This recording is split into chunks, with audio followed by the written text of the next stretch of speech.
بسم الله الرحمن الرحيم.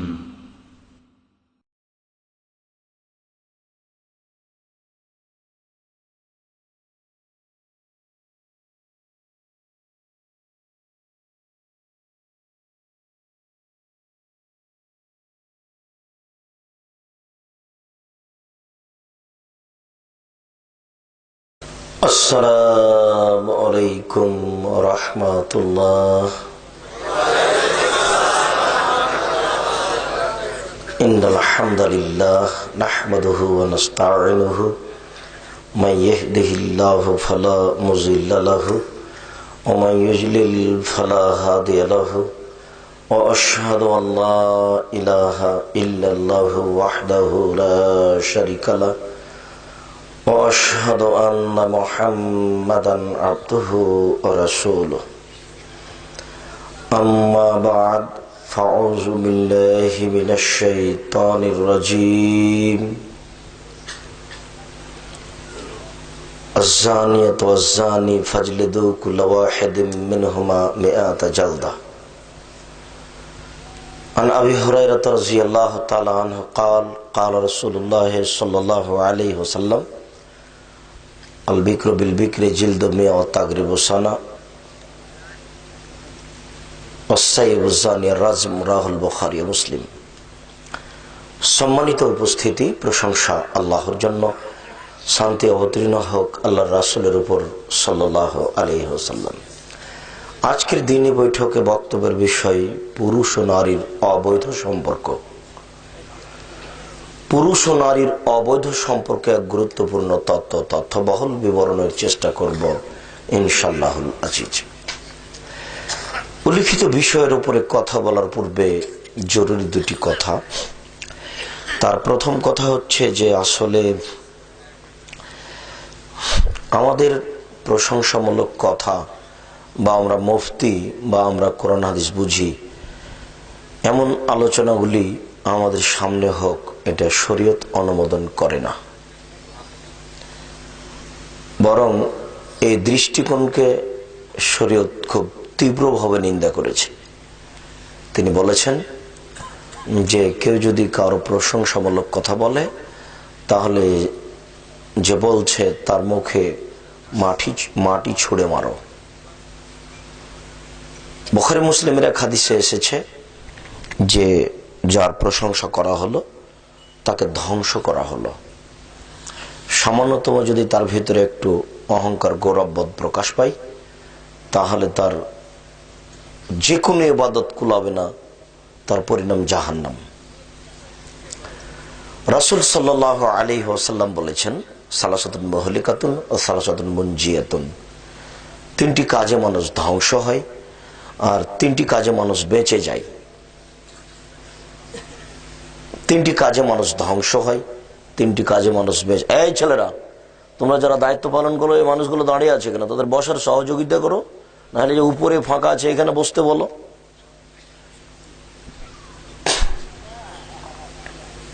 তিনটি কাজে মানুষ ধ্বংস হয় আর তিনটি কাজে মানুষ বেঁচে যায়। আল্লাহ রাসূল বলছেন আমাল মুনজিয়াত, তবে যে তিনটি কাজে মানুষ বেঁচে যায় তার একটি হচ্ছে তাকওয়াল্লাহ ফি সিররি ওয়াল আলানিয়া, প্রকাশ্যে ও গোপনে আল্লাহকে ভয় করা। এর বাস্তব সারমর্ম খুব কঠিন। প্রকাশ্যে ও গোপনে আল্লাহকে ভয় করা এর বাস্তব খুবই কঠিন। যাতে মানুষ দেখতে পাবে যে লোকটা পরহেজগার, তাহলে সুদ খাবে না, অযথা হাটে বাজারে বসে থাকবে না, অন্যায় বিচার করবে না। এটা হলো বাহ্যিকভাবে আল্লাহকে ভয় করা। আর গোপনে আল্লাহকে ভয় করা, কোনো নারীর সাথে মোবাইলে গল্প করবে না, গোসলখানায় গিয়ে কোনো পাপে লিপ্ত হবে না, নির্জনে যখন একা আছে কারো ব্যাপারে মন্দ পরিকল্পনা করবে না। সবসময় সে ভাববে যে এটা পরহেজগারিতার বিরোধী কাজ, এটা আল্লাহকে ভয় করার বিরোধী কাজ। সবসময় তার আল্লাহ ভীতিতে তাকে ঠেকাবে। তো তো এই কথা আল্লাহ রাসূল বলছেন যে তাকওয়াল্লাহ ফি সিররি ওয়াল আলানিয়া, মানুষ বেঁচে যাবে যদি তার ভিতরে এই কাজটি থাকে, গোপনেও প্রকাশ্যে আল্লাহকে ভয় করা। মানুষ তো আল্লাহকেই বুঝে না, তো আল্লাহকে ভয় করবে কি? আমি রাস্তায় হাঁটছি, আপনি আমাকে চিনবেন বলে বলবেন আব্দুর রাজ্জাক সাহেব আসসালামু আলাইকুম, কেমন আছেন? আপনি আমাকে চিনেনই না, তা আপনি কি বলবেন আমাকে যে আসসালামু আলাইকুম? আপনি তো তেমন বলবেন না। বা আরো শ্রদ্ধামূলক কিছু বলতে চাইলে চিনলে জানলে বলবেন, চিনবেন না জানবেন না তখন কি বলবেন? তা তো বলবেন, এটা হয় না। এ কারণেই রাসূল সাল্লাল্লাহু আলাইহি ওয়াসাল্লাম বলছেন ওয়াল্লাযী নাফসি বিয়াদিহি, আল্লাহর কসম, আল্লাহর কসম, আল্লাহর কসম, লাউ তা'লামুনা মা আ'লামু, আমি যেমন আল্লাহকে জানি তোমরা যদি জানতে, আমি যেমন আল্লাহকে জানি তোমরা যদি জানতে, লা বাকাইতুম কাসীর ওয়ালা যাহিকতুম কালিল, তাহলে বেশি বেশি কাঁদতে, কম কম হাসতে। তো আমাদের জীবনে তো কান্নার কোনো পরিবেশই নেই। এখানে আমরা বসে আছি বেশ কয়েকজন মানুষ, যদিচ পরিচালনা এই কমিটির মধ্যে যারা আছেন তারা মনে করছেন যে আজকের অনেস্ট মানুষ। কথা ঠিকই, ঢাকা শহর, গাজীপুর একটা শহরের ব্যাপার, কে 5 পয়সা ধর্মের দাম দেয়? ধর্ম একটা কঠিন নীতির নাম, ধর্ম একটা কঠিন নীতির নাম, মানে এমন কঠিন নীতির নাম যে কোনো কাজই নীতি ছাড়া চলে না। আর নীতি পালন করা মানুষের জন্য কঠিন, যদি মানুষই পালন করবে, গরু ছাগল করবে না। ধর্ম এত কঠিন যে 1 গ্লাস পানি পান করবেন তাতে 4টে নীতি লাগে। 1 গ্লাস পানি খেলে যদি 4টে নীতি লাগে তো কয়জন মানবে? 1 নাম্বার 1 গ্লাস পানি পান করবেন তো 1 নাম্বার ডান হাতে ধরতে হবে, 2 নাম্বার বিসমিল্লাহ বলতে হবে, 3 নাম্বার এক শ্বাসে পান করতে পাবেন না, 4 নাম্বার শ্বাস ভিতরে ফেলতে পাবেন না। 1 গ্লাস পানি পান করতে যদি এত নীতি লাগে, কে মানবে কয়জন? 2000 টাকা দিয়ে জুতা কিনেছেন, নিজ ইচ্ছে পড়তে পাবেন না, দলিল দিয়ে নীতি দিয়ে পড়তে হবে। নীতি আবার একজনের চলে, 2-1 জনের চললে একটা সুবিধা থাকতো যে আটরসি যেভাবে বলেছেন সেভাবে করলেই হবে, দেওয়ানবাগি যেভাবে বলেছেন সেভাবে করলেই হবে, খাজা মঈনুদ্দিন চিশতি যেভাবে করেছেন সেভাবে করলেই হবে। না, এত কঠিন ব্যাপার। কিসের দেওয়ানবাগি আর আপনার কিসের খাজা মঈনুদ্দিন চিশতি? উমর রাদিয়াল্লাহু তাআলা আনহু যদি বলেন যে এইভাবে, আর ওটা যদি রাসূলের না হয় তবু মানা যাবে না, ওটা বাতিল। উমরের নীতি চলে না। উমর মানে উমর এত বড় মানুষ, উমরের ঈমান এত বেশি। আল্লাহ রাসূল বলছেন উমর আনতা তাসলুক ফি তারিকিন লা ইয়াসলুকু শায়তান ফি তারিকিকা, উমর তুমি যে রাস্তা দিয়ে হাঁটো ওই রাস্তা দিয়ে শয়তান হাঁটে না। আপনার পীর সাহেবের রাস্তা দিয়ে শয়তান হাঁটে না, ও শয়তান দিয়েই চলে। তাহলে শুধুমাত্র একজন মানুষের কথা দিয়ে ধর্ম চলে, যার নাম মুহাম্মদ সাল্লাল্লাহু আলাইহি সাল্লাম। শুধু একজন মানুষের, 2000 টাকা দিয়ে জুতা কিনেছেন, ওই একজন মানুষের নীতি দিয়ে পড়তে হবে, আপনারটা চলবে না। সেটা কি? ডান পায়ের জুতাটা আগে পড়তে হবে, খোলার সময় বাম পায়েরটা আগে খুলতে হবে। নীতি, প্রতিটা কাজ নীতি। এই যে আমি কথা বলা শুরু করেছি, আমি ইচ্ছা মতো বলতে পারবো না, আগে বলতে হবে আসসালামু আলাইকুম। আসসালামু আলাইকুম বলার পূর্বে যদি কোনো কথা বলি তাহলে আপনি বলবেন যে আপনার কথাই শুনবো না, যাক গেলাম। আল্লাহ রাসূল বলছেন মান কাল্লামা বিগাইরি সালামিন ফালা তুজিবহু, কেউ যদি কোনো কথা সালাম ছাড়াই শুরু করে তাহলে তুমি তার কথার উত্তরই দিও না, যা। এই যে 50 লক্ষ টাকা খরচ করে বাড়িটা তৈরি করেছেন, আপনি ইচ্ছে মতো ঢুকতে পাবেন না, ওই একজনের নীতি দিয়ে ঢুকতে হবে। সেটা কি? কলিং বেলে আঙ্গুলটা রাখার সময় বলতে হবে আসসালামু আলাইকুম, তাছাড়া ঢুকতে পাবেন না।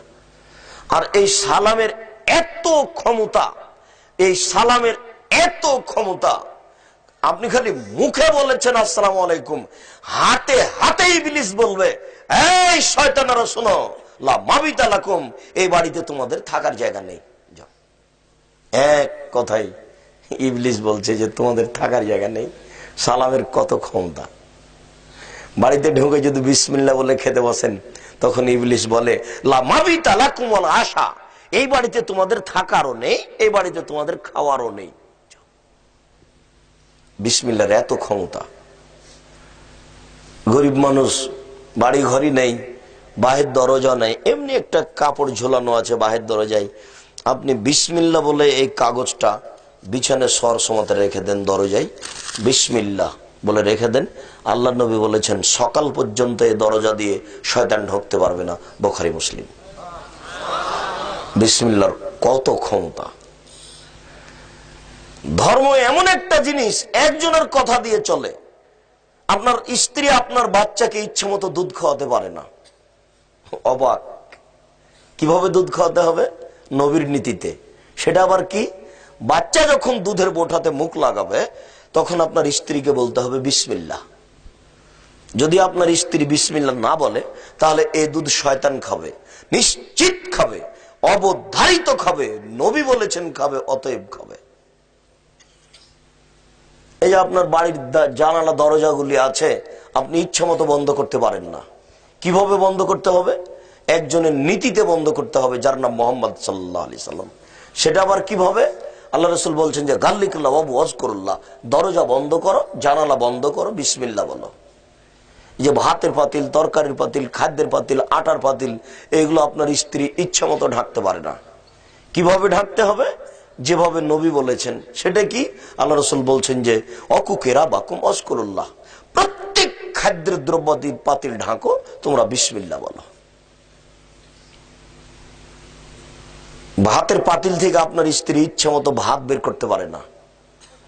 কার ইচ্ছা বের করতে হবে? কার নীতিতে? মুহাম্মদ সাল্লাল্লাহু আলাইহি ওয়াসাল্লামের নীতিতে। সেটা কি? আল্লাহ রাসূল বলছে কুলু মিন জাওয়ানিবিহা ওয়ালা তাকুলু মিন আস্তিহা ফাইনাল বারাকাতু তানজালু ফি আস্তিহা, তোমরা পাশ থেকে খাও, মধ্য থেকে খেও না, কেননা মধ্যে বরকত নাজিল হয়। আপনার স্ত্রী যদি ভাতের পাতিলের মাঝামাঝিতে চামচ ডুবিয়ে দেয়, তাহলে পাতিলের বরকত কমবেই, নিশ্চিত কমবে, অবধারিত কমবে। নবী বলেছেন কমবে, অতএব কমবে, কমবেই। আপনাকে ভাত দেওয়ার সময় আপনার মা যদি গামলার মাঝামাঝিতে চামচটা ডুবিয়ে ভাত উঠাই, তাহলে গামলার বরকত কমে যাবে, কমতেই হবে। কিভাবে চামচটা ডুবাবে? গামলার এক পাশে চামচ ডুবিয়ে ভাত উঠাতে হবে, নাহলে বরকত কমে যাবে। আপনি যে বিছানায় শুইবেন, বিছানাটা আপনার স্ত্রী সুন্দর করে রেডি করেছে, আপনি ইচ্ছে মতো শুইতে পারেন না। একজনের নীতিতে শুইতে হবে। সেটা কি? ডান কাতে শুইতে হবে, মুখে বলতে হবে আল্লাহুম্মা বিসমিকা মুতাওয়াহিদ। আপনার 5 পয়সা দাম নাই। প্রতিটা কর্ম আপনাকে একজন মানুষের নীতিতে চলতে হবে, যার নাম মুহাম্মদ সাল্লাল্লাহু আলাইহি সাল্লাম। আল্লাহ রাসূল বলছেন যে ওয়াল্লাযী নাফসি বিয়াদিহি, আল্লাহর কসম, আল্লাহর কসম, আল্লাহর কসম, লাউ তাআলামুনা মা আলাউ, আমি যেমন জানি তোমরা যদি জানতে, আমি আল্লাহকে যেমন জানি তোমরা যদি জানতে, আমি আল্লাহকে যেমন জানি তোমরা যদি জানতে, বেশি বেশি কাঁদতে, কম কম হাসতে। তা কাঁদার তো আমাদের কোনো পরিবেশই আছে না। আছে না কেন? জানি না তো যে কেন কাঁদবো। কাঁদার তো একটা পরিবেশ আসতে হবে। 30 বছর, 40 বছর, 50 বছর, 80 বছরের মানুষ এখানে বসে আছি, তেমন কোনো পরিবেশ আসেনি। আল্লাহ রাসূল বলছেন যে বেশি বেশি কাঁদতে, কম কম হাসতে। হাসার তো রাত দিন পরিবেশ। তাহলে কাঁদি না কেন? আল্লাহকে চিনি না এই জন্য। কাঁদি না কেন? আল্লাহকে বুঝি না এই জন্য। আল্লাহ রাসূলের বাক্যটা দেখেন তো, কত গুরুত্বপূর্ণ বাক্য। আল্লাহ রাসূল বলছেন যে লাই ইয়ালাজান নার রাজুলুন হাত্তা ইয়ালাজাল লাবানু ফি জারই বাকা মিন খাশিয়াতিল্লাহ। ওই ব্যক্তির জাহান্নামে যাওয়া অসম্ভব যে ব্যক্তি আল্লাহর ভয়ে কাঁদে। ওই ব্যক্তির জাহান্নামে যাওয়া অসম্ভব যে ব্যক্তি আল্লাহর ভয়ে কাঁদে। যেমন ভাবে গাভীর বাঁট থেকে দুধ বের করে ভিতরে ঢোকানো অসম্ভব। গাভীর বাঁট বুঝেন? গাভীর বাঁট থেকে দুধ বের করে আবার ভিতরে ঢোকানো যাবে কি? আল্লাহ রাসূল বলছেন যে গাভীর বাঁট থেকে দুধ বের করে নিয়ে আবার ঢোকানো যেমন অসম্ভব, যারা আল্লাহর ভয়ে কাঁদে তাদের জাহান্নামে যাওয়া তেমনি অসম্ভব।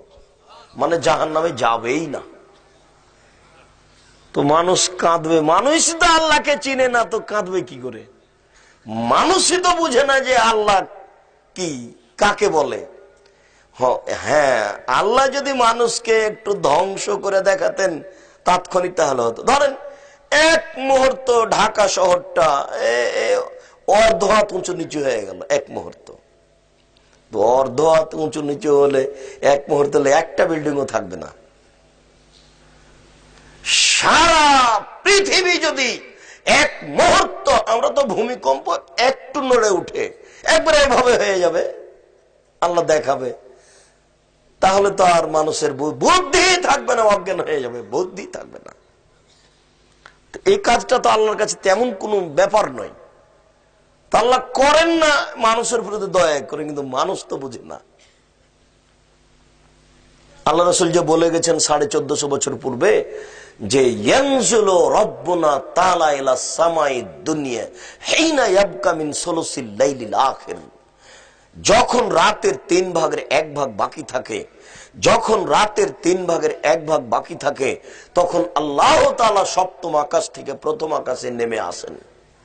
সপ্তম আকাশ থেকে প্রথম আকাশে নেমে এসে বলেন, মায়াদুনি ফাস্তাজিব লাহু, কে আমাকে ডাকে আমি তার ডাকে সাড়া দিব। মায়াদুনি ফাস্তাজিব লাহু, কে আমাকে ডাকে আমি তার ডাকে সাড়া দিব। মায়াসআলুনি ফাউতিহু, কে আমার কাছে কিছু চাই, যে যা চায় আমি তাকে তাই দিয়ে দিব। মায়াস্তাগফিরুনি ফাগফির লাহু, কে আমার কাছে ক্ষমা ভিক্ষা চাই আমি তাকে ক্ষমা করে দিব। এইভাবে বলতে বলতে সকাল পর্যন্ত থেকে যান। তো আদম সন্তান কি বুঝে? ও তো নিমুখ হারাম, ও তো 3টে টিভি বন্ধ করেছে, 8টায় উঠবে। ও রাত 3টায় টিভি বন্ধ করেছে, ও তো সকাল 8টায় উঠবে। ও কি আল্লাহর দাম দিবে?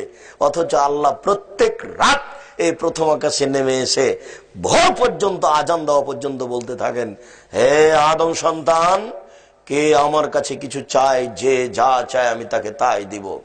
কে আমাকে ডাকে আমি তার ডাকে সাড়া দিব। কে আমার কাছে ক্ষমা ভিক্ষা চাই আমি তাকে ক্ষমা করে দিব। এইভাবে আল্লাহ বলতেই থাকেন। আর এই নিমুখ হারাম 3টার সময়তে টিভি বন্ধ করেছে, ও 8টা পর্যন্ত ঘুমিয়ে থাকে। ও কি দাম দিবে আল্লাহর? আল্লাহকে মানুষ চিনতে না পারলে তো আর দাম দিতে পারবে না। বলছিলাম 3টি কাজে মানুষ ধ্বংস হয় আর 3টি কাজে মানুষ বেঁচে যায়। তার একটি ধ্বংস হওয়ার কথাটা কেন আসে যে ভুলবেন না। মানে মুখের উপরে প্রশংসা করলে অহংকার আসতে পারে। অহংকার যদি একটু চলে আসে, যতই বড় বক্তা হোক না কেন, আল্লামা দাহার যেই হোক না কেন, বিচার মাঠে টিকতে পারবে না। সে যত বড় মানুষই হোক না কেন, বিচারের মাঠ খুব কঠিন। ইব্রাহিম আলাইহিস সালাম নিজেই টিকতে পারবেন না। ইব্রাহিম আলাইহিস সালাম বিচারের মাঠে বাপের 1 পয়সা উপকার করতে পারবেন না। আল্লাহর অনুমতি ছাড়া পৃথিবীর কোন মানুষ বিচারের মাঠে কারো কোনো উপকার করতে পারবেন না।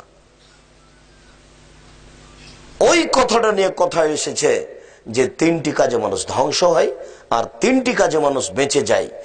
বেঁচে যাওয়ার একটি কাজ আপনাকে বলেছি, মনে আছে কিনা? তাকওয়াল্লাহ, ফিসিরওয়ালা নিয়ে গোপন এবং প্রকাশ্যে আল্লাহকে ভয় করতে হবে। তো মানুষ তো আল্লাহকেই চিনে না, ভয় করবে কি? এই জন্য এতক্ষণ পর্যন্ত বললাম তাকওয়াল্লাহ, আল্লাহকে ভয় করবে গোপনে প্রকাশ্যে। 2, কওলুল হক ফির রিজা ওয়াস সাখাত, সত্য কথা বলতে হবে, সুলি হোক আর ফাঁসি হোক। সত্য কথা বলতে হবে, সুলি হোক আর ফাঁসি হোক। সম্মানিত চৌধুরী সাহেব খুব কঠিন কঠোরভাবে কথা বলেন, ভালো কথা আমরা বুঝলাম। আল্লাহ তাআলা বলছেন, ভালো কাজের আদেশ করো, মন্দ কাজের নিষেধ করো। ভালো কাজের আদেশ করো, মন্দ কাজের নিষেধ করো। যেখানে কোরআন মাজিদে এই কথা এসেছে, ভালো কাজের আদেশ করো, মন্দ কাজের নিষেধ করো, 2টা পাশাপাশি এসেছে। তো ভালো কাজের আদেশ, মন্দ কাজের নিষেধ। এখন টুঙ্গি হাজার হাজার লক্ষ লক্ষ মানুষ, 2 দিন পরে মোনাজাত হবে। তো ও হুজুর সাহেব, আপনার তো ভালো কাজ বুঝলাম, ভালো কাজ কি? আপনি বললেন লক্ষ লক্ষ মানুষের সামনে যে সুবহানাল্লাহ বললে এত নেকি হয়, আলহামদুলিল্লাহ বললে এত নেকি হয়, আল্লাহ আকবার বললে এত নেকি হয়, সুন্দর করে ওযু করে 2 রাকাত সালাত আদায় করলে পূর্বের সমস্ত পাপ ক্ষমা হয়ে যায়। ভালো, এটা ভালো কাজের আদেশ। তা আপনি একটু দোয়া করার পূর্বে মন্দ কাজের নিষেধ করতে পারবেন না? এদেশের নেতা নেতৃত্ব সবাই হাত তুলে দোয়া করবে, দেশবাসী সারা বছর অকাম করে এসে এখানে হাত তুলে দোয়া করে সব ক্ষমা নিয়ে নিবে। তা আপনি একটু হাত তুলে দোয়া করার সময় বলবেন, শুনুন এদেশের প্রধানমন্ত্রী নবী করিম সাল্লাল্লাহু আলাইহি ওয়াসাল্লাম বলেন, আলী, এই পৃথিবীর মাটিতে তো ছবি মূর্তি আছে সব ভেঙে চৌচির করে দাও। যে সম্মানিত প্রধানমন্ত্রী, দেশবাসী 24 ঘন্টার মধ্যে বাংলাদেশে যত ছবি মূর্তি আছে সবকে ভেঙে চৌচির করে দিতে হবে। এটা হলো মন্দ কাজের নিষেধ। ভালোটা তো আপনার খুব শুনলাম, মন্দটা আপনি একটু বলবেন না? এই দেশের মাটির সম্মানিত জনগণের নিকটে জনভাবে বলা থাকছে যে রাসূল সাল্লাল্লাহু আলাইহি সাল্লাম বলেছেন, আলী, তুমি ছাড়বে না কোন উঁচু কবর, সবকে ভেঙে সমান করে দাও। 24 ঘন্টার মধ্যে মঈনুদ্দিন চিশতির কবর, শাহজালাল শাহপরানের কবর, গোলাপ শাহের মাজার, এই দেশের মাটিতে যত উঁচু কবর আছে লাঠি দিয়ে ভেঙে চৌচির করে দিতে হবে, সমান করে দেব মাটিকে। এটা হলো মন্দ কাজের নিষেধ। ক্ষমতা হয় না, মন্দ কাজের নিষেধ কি দেখাতে এসেছো তুমি? বলো কি তুমি? মন্দ কাজের নিষেধ তুমি খুঁজে পাও না?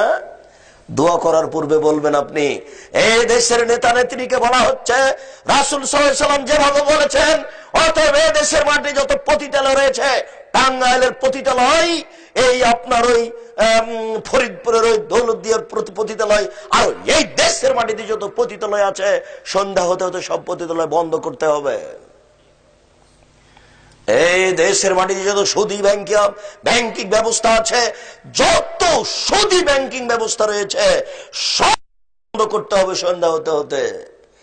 মুখখান নাই আপনার, বলতে পারেন আপনি কি? আপনি দেখাচ্ছেন ভালো কাজের আদেশ, মন্দ কাজের নিষেধ।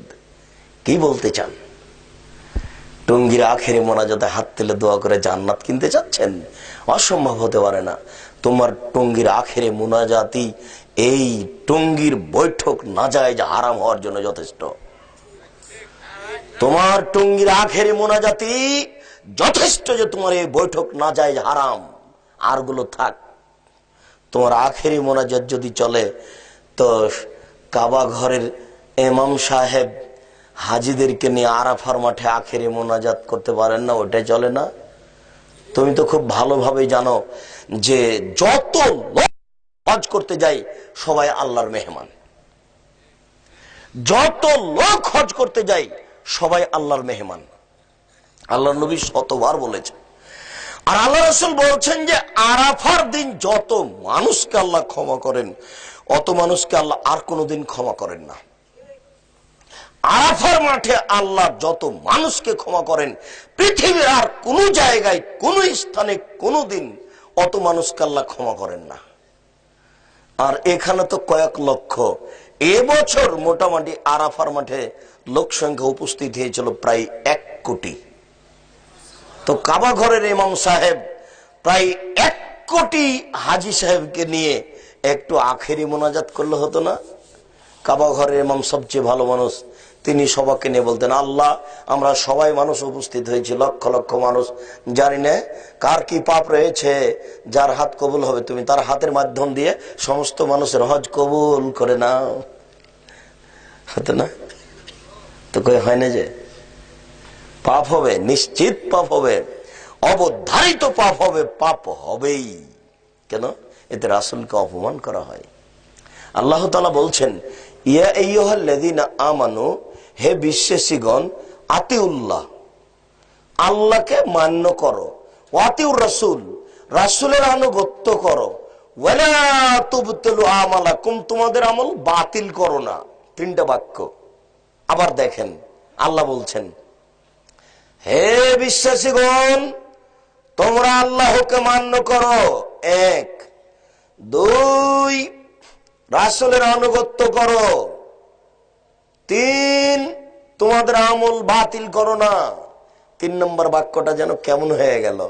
বাক্যটা যদি এরকম হতো, মনে হচ্ছে অন্তরটা বলছে আল্লাহকে মান্য করো, রাসূলের আনুগত্য করো, তাহলে জান্নাত পাবা। এরকম বাক্য আছে, কিন্তু এখানে নেই। এখানে আছে 1, আল্লাহকে মান্য করো, 2, রাসূলের আনুগত্য করো, 3, তোমাদের আমল বাতিল করো না। মানে মানতে গিয়ে একটু 19-20 আমল বাতিল হবে। মানতে গিয়ে একটু 19-20 আমল বাতিল হবে। আল্লাহকে মান্য করা মানে হলো কোন প্রকার শিরক করা যাবে না। শিরক চলে পিছন দিকে, শিরক পিছন দিকে যত নেকি আছে সবকে বাতিল করে দেয়। শিরক করলে আল্লাহকে অপমান করা হয়, শিরক করলে আল্লাহকে হেয় তুচ্ছ করা হয়, শিরক করলে আল্লাহকে উপেক্ষা করা হয়, শিরক করলে আল্লাহকে হেয় তুচ্ছ করা হয়, শিরক করলে আল্লাহকে অপমান করা হয়। শিরক চলে পিছন দিকে। শিরক করলে অতীতের সম্পন্ন নেকি নষ্ট হয়ে যায়। হাতের রাশি দেখে ভাগ্য পরীক্ষা করলে শিরক হয়, হাত চালিয়ে ভাগ্য পরীক্ষা করলে শিরক হয়, টিয়া পাখির মাধ্যমে ভাগ্য পরীক্ষা করলে শিরক হয়। গণকের কাছে গিয়ে যদি বলা হয় টাকা হারিয়ে গেছে দেখেন, এতে শিরক হয়। ডাক্তার ভালো তাই বাচ্চা বেঁচে গেল, এই মন্তব্য করলে শিরক হয়। ড্রাইভার ভালো তাই গাড়ি অ্যাক্সিডেন্ট হলো না, এই কথা বললে শিরক হয়। মাঝি ভালো তাই নৌকা ডুবলো না, এই কথা বললে শিরক হয়।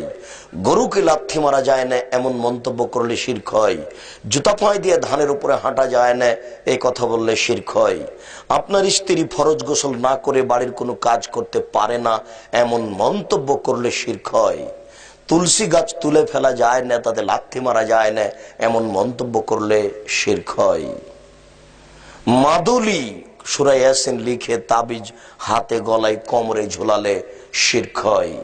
মায়ের কসম করলে শিরক হয়, 2 চোখের কসম করলে শিরক হয়, মসজিদে গিয়ে কসম করলে শিরক হয়। ছবি মূর্তিকে মূল্যায়ন করলে শিরক হয়। ছবি মূর্তি মুড়ে মুড়ে বাড়িতে যেখানে সেখানে ঝুলালে শিরক হয়। কবরের কাছে মাথা নত করলে শিরক হয়। কবরের কাছে কিছু চাইলে শিরক হয়। জন্মদিবস পালন করলে শিরক হয়। মৃত্যু দিবস পালন করলে শিরক হয়। 16 ডিসেম্বর পালন করলে শিরক হয়। 26শে মার্চ পালন করলে শিরক হয়। 21শে ফেব্রুয়ারি পালন করলে শিরক হয়। স্মৃতিসৌধকে মূল্যায়ন করলে শিরক হয়। সংসদ ভবনে নীরবতা পালন করলে শিরক হয়। শুনুন, শিখা চিরন্তন শিখা অনির্বাণ একে হিসাব করলে শিরক হয়। পহিলা বৈশাখ পালন করলে শিরক হয়। আমরা কি হিন্দু? পহিলা বৈশাখের মুখে লাথি মারতে জন্ম নিয়েছি। পহিলা বৈশাখ মানে আমি কি হিন্দুর বাচ্চা? পহিলা বৈশাখের মুখে লাথি মারতে জন্ম নিয়েছি। এ দেশের মাটিতে সুনাগরিক বেঁচে আছি। এ দেশের জেনে রাখা দরকার, বাংলাদেশের মাটিতে যদি 2 জন সুনাগরিক থাকে আমরা তার 1 জন হব। অতএব মনে রাখা ভালো হবে, মুসলমান ঘরে জন্ম নিয়েছি। আমি মুসলিম চিররণবীর, মরণকে করি না ভয়। মরলে শহীদ, বাঁচলে রাজি, আমার উভয় সমান। জেল যতটুকু সেও ততটুকু, বাইরে যতটুকু ভিতরে ততটুকু। মরলে শহীদ, বাঁচলে গাজী, উভয়ই আমার সমান। আমি এই জীবনের 5 পয়সা দাম দিনে আমি মুসলিম চিররণবীর। আমি পহিলা বৈশাখের মুখে লাথি মারি। আমি মুসলিম, আমি এই দেশে বসবাস করি। আমি 31st নাইট ইংরেজি বছরের প্রথম দিবস মানবো কেন? আমি কি ইহুদির বাচ্চা? আমি কি খ্রিস্টানের বাচ্চা? আমি এই ইংরেজি মাসের প্রথম দিনের মুখে লাথি মারি। আমি এই ইংরেজি মাসের প্রথম দিনকে মুখে লাথি মারি। তুমি কার পুরুষ? তুমি কার পুরুষের বাচ্চা? তোমার শরীরে পুজ আছে। তুমি মূর্খ, তুমি বর্বর, তুমি অসভ্য। যত যুবক যুবতী এইসব দিবস মানে, যারা পান্তা ভাত নিয়ে গিয়ে বট গাছের নিচে ইলিশ মাছ দিয়ে খায়, এবং যারা একে মানে, যাকে এরা হিসাব করে, যত নেতা, যত নেত্রী, যত ছাত্রী, যত ছাত্র, যত শিক্ষক, যত শিক্ষিকা, এরা সবাই বন্য, এরা সবাই বর্বর, এরা সবাই অসভ্য। যারা এইসব দিনকে পালন করে, আমি আব্দুর রাজ্জাক যদি তাদের মুখ প্রমাণ না করতে পারি, আমি জাতির সামনে জিন্দেগিতে আর কোনোদিন আসবো না। আজকে শেষ করলাম, আমার মরা পর্যন্ত সময় থাকলো। বলেন কি আপনি? বলছিলাম শিরক করলে আল্লাহকে উপেক্ষা করা হয়। শিরক বুঝবে কে? শিরক কে 5 পয়সা দাম দেয়? প্রতিদিন সকালে এনপি এলিগেন্সে আসতাম রাজশাহী থেকে, তো নাটোর থেকে একজন লোক উঠতো, একটা বড় টুপি, বিশাল 800,000 টাকার দাম টুপি। তো অনেকদিন থেকে ভাবতাম যে লোকটার সাথে কথা বলবো হয় না। একদিন কথা বললাম, তো কথা প্রসঙ্গে বলছেন যে অমুক অমুক বই পড়ি, তো সে বইগুলি আমার লেখা, এই বইগুলি পড়ে, আমার সাথে সাক্ষাৎ নেই। তো বলছি যে আমি খুব শিরকের কথা বলি, আমি খুব বেদাতের কথা বলি। তা বললাম আপনি শিরকের কথা কি বলেন? এসব আয়াত পড়ি, আয়াতের অনুবাদ করলেন, ভালো কথা। এসব হাদিস পড়ি, এসব হাদিসের অনুবাদ করলেন, ভালো কথা। তারপর আপনি জনগণকে কি দেখালেন যে কোনটা শিরক? সেটা তো দেখায় না। তাহলে আপনার জনগণ কি দিয়ে বুঝবে যে এটা শিরক? 3-4টা আয়াত অনুবাদ করেন কোরআন মাজিদ থেকে শিরকের। আল্লাহ তাআলা বলছেন লা তুশরিক বিল্লাহ, তুমি আল্লাহর সদস্যের লাইনাস রাখতা লা হাবাতা না মানব। মুহাম্মদ সাল্লাল্লাহু আলাইহি সাল্লাম আপনি যদি শিরক করেন তাহলে আপনার আমল বাতিল হবে। রাসূল সাল্লাল্লাহু আলাইহি সাল্লাম বলেন লা তুশরিক বিল্লাহ ওয়া ইন কুতিলতা হুররিকতা, তুমি আল্লাহর সাথে শিরক করবে না, তোমাকে হত্যা করা হলো, জ্বালিয়ে দেওয়া হলো। একটা আয়াত অনুবাদ করলাম, একটা হাদিস অনুবাদ করলাম, এই আয়াতে এবং এই হাদিসে শিরক কোনটা কোনটা এটা দেওয়া নেই। আবার বুঝেন, আল্লাহ তাআলা বলছেন আমাদের নবীকে লাইন আশরাকতা, আপনি যদি শিরক করেন লা হাবাতা না মালুক, আপনার আমল বাতিল হয়ে যাবে। এটা আয়াত।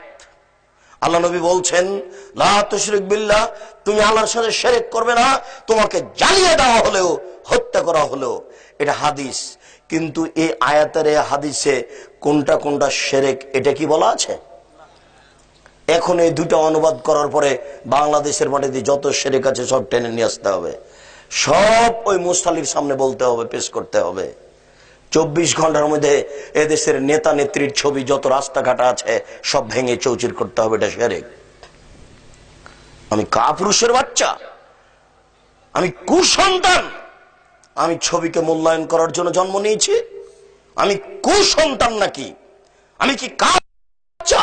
আমার রক্তের সাথে মিশে আছে মূর্তি ভাঙা নীতি, আমার গোশতের সাথে মিশে আছে মূর্তি ভাঙা নীতি, আমার রক্তের সাথে মিশে আছে মূর্তি ভাঙা নীতি, আমার গোশতের সাথে মিশে আছে মূর্তি ভাঙা নীতি।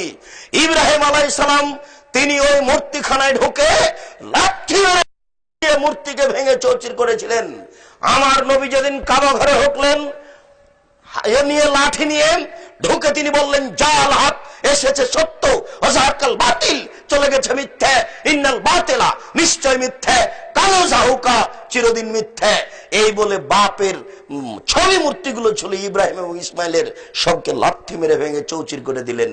আমার রক্তের সাথে মিশে আছে মূর্তি ভাঙা নীতি, আমার রক্তের সাথে গোশতের সাথে মিশে আছে মূর্তি ভাঙা নীতি।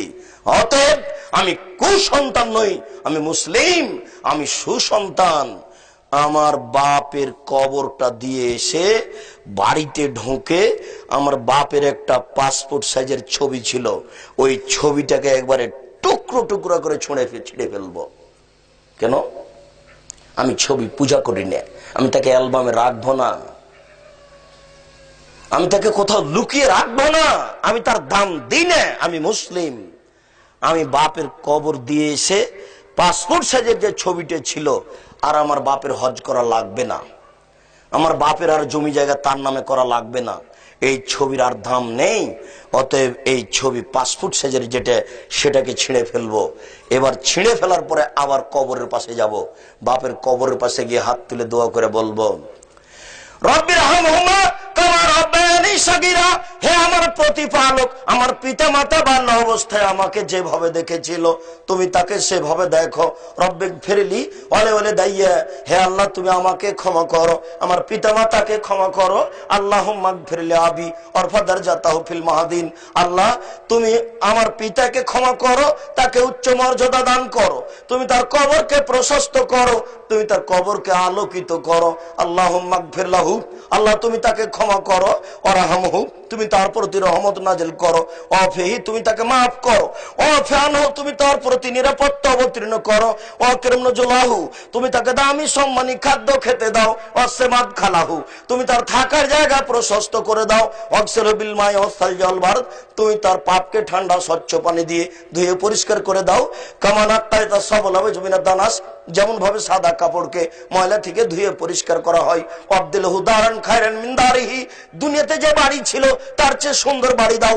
আহলান খায়রান মিন আহলিহি, দুনিয়াতে যে পরিবার ছিল তার চেয়ে সুন্দর পরিবার দাও। ওয়াজাওজান খায়রান মিন জাওজিহি, দুনিয়াতে যে স্ত্রী ছিল তার চেয়ে সুন্দর স্ত্রী দাও। ওয়াদখিলহুল জান্নাহ, তুমি তাকে জান্নাতে প্রবেশ করাও। ওয়াজহু মিন আযাবিল কবর, তুমি তাকে কবরের শাস্তি থেকে বাঁচাও। ওয়া মিন আযাবিন নার, তুমি তাকে জাহান্নামের শাস্তি থেকে বাঁচাও। আমি সুসন্তান, আমি কি কুসন্তান? আমার বাপের কবর দিয়ে এসে আমার বাপের ছবিটাকে সুন্দর করে সাজিয়ে ঝুলিয়ে রাখবো? আমি কুসন্তান নই, তুমি কুসন্তান, তুমি কুসন্তান, তুমি কুসন্তান, তুমি জাতির জন্য কলঙ্ক, তুমি তোমার বাপের জন্য, তোমার বংশের জন্য কলঙ্ক। জোর করে তুমি জান্নাত কেনার চেষ্টা করিও না। কবি নজরুল বলেছেন, মসজিদের পাশে কবর দিও ভাই। কিসের মসজিদের পাশে? মসজিদের পাশে কবর দিয়ে কি হবে? আপনার বাপ যদি মারা যান আর আপনার বাপের কবরটা যদি কাবা ঘরের নিচে ঢুকিয়ে দেন, এক পয়সা লাভ নেই। আপনার খুব মান ক্ষমতা বেশি যে আমার বাপের কবরটা মসজিদের পাশে কেন, কাবা ঘরের নিচে ঢুকিয়ে দেওয়ার ক্ষমতা আছে।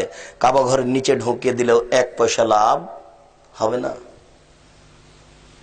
এদেশের লোক সেদিন সে লোকটা মারা গেল, সেদিন সে লোকটা মারা গেলে সবাই ওর কবরে ফুল দিচ্ছে, ফুল চাপাচ্ছে আর বলছে বোকা লোকগুলি যে কবরকে সিক্ত করলো, কবরকে সিক্ত করলো ফুল দিয়ে, ফুল দিয়ে সিক্ত করলো মানে কবরকে ঠান্ডা করলো।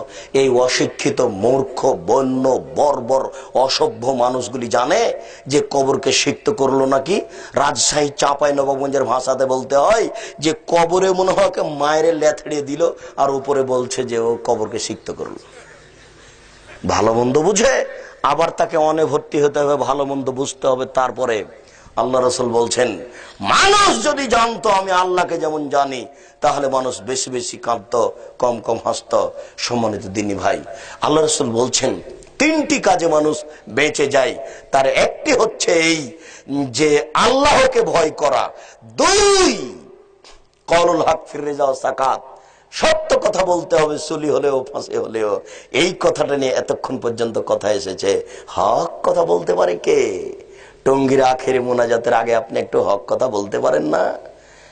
যারা দায়িত্ব পালন করছেন দেশের মাটিতে, চেয়ারম্যান, মেম্বার, এমপি, মন্ত্রী, রাসূল সাল্লাল্লাহু আলাইহি সাল্লামের ওই বাক্যটি অবাক হই। রাসূল সাল্লাল্লাহু আলাইহি সাল্লামের ওই বাক্যটি বুঝতে পারতাম না, যেটা একটু পরে বলতে চাচ্ছি। সেটা হচ্ছে আল্লাহ রাসূল বলছেন, গাধা যেমন গাভীর সাথে মিলে লজ্জা বুঝে না, ষাঁড় যেমন গাভীর সাথে মিলে লজ্জা জানে না, মানুষ তেমন খোলা মাঠে জেনা করবে, লজ্জা বুঝবে না। আশ্চর্য! ভাইস চ্যান্সেলর সাহেব রাজশাহী বিশ্ববিদ্যালয়, ঢাকা বিশ্ববিদ্যালয়ের মাঠে হাঁটেন আর দেখতে পাচ্ছেন একজন যুবতী, একজন যুবক একজন যুবতীর উরু রানের উপরে মাথা দিয়ে ঘুমাচ্ছেন, কিছু বলেন না। কোথায় জিয়াউর রহমান সাহেব মারা গেলেন, হাড়হাড্ডি নিয়ে এসে সংসদ ভবনের এখানে পুঁতে দেওয়া হলো। সকাল 10টা থেকে রাত 10টা পর্যন্ত হাজারো লাখো পুরুষ, লাখো নারীর উরু রানের উপরে মাথা দিয়ে ঘুমিয়ে যাচ্ছে, কেউ কিছু বলে না। যেখানে সেখানে যে না, কেউ কিছু বলে না। বলা নাকি যায় না, কেউ কিছু বলে না। বলা নাকি যায় না, বলা নাকি অপরাধ।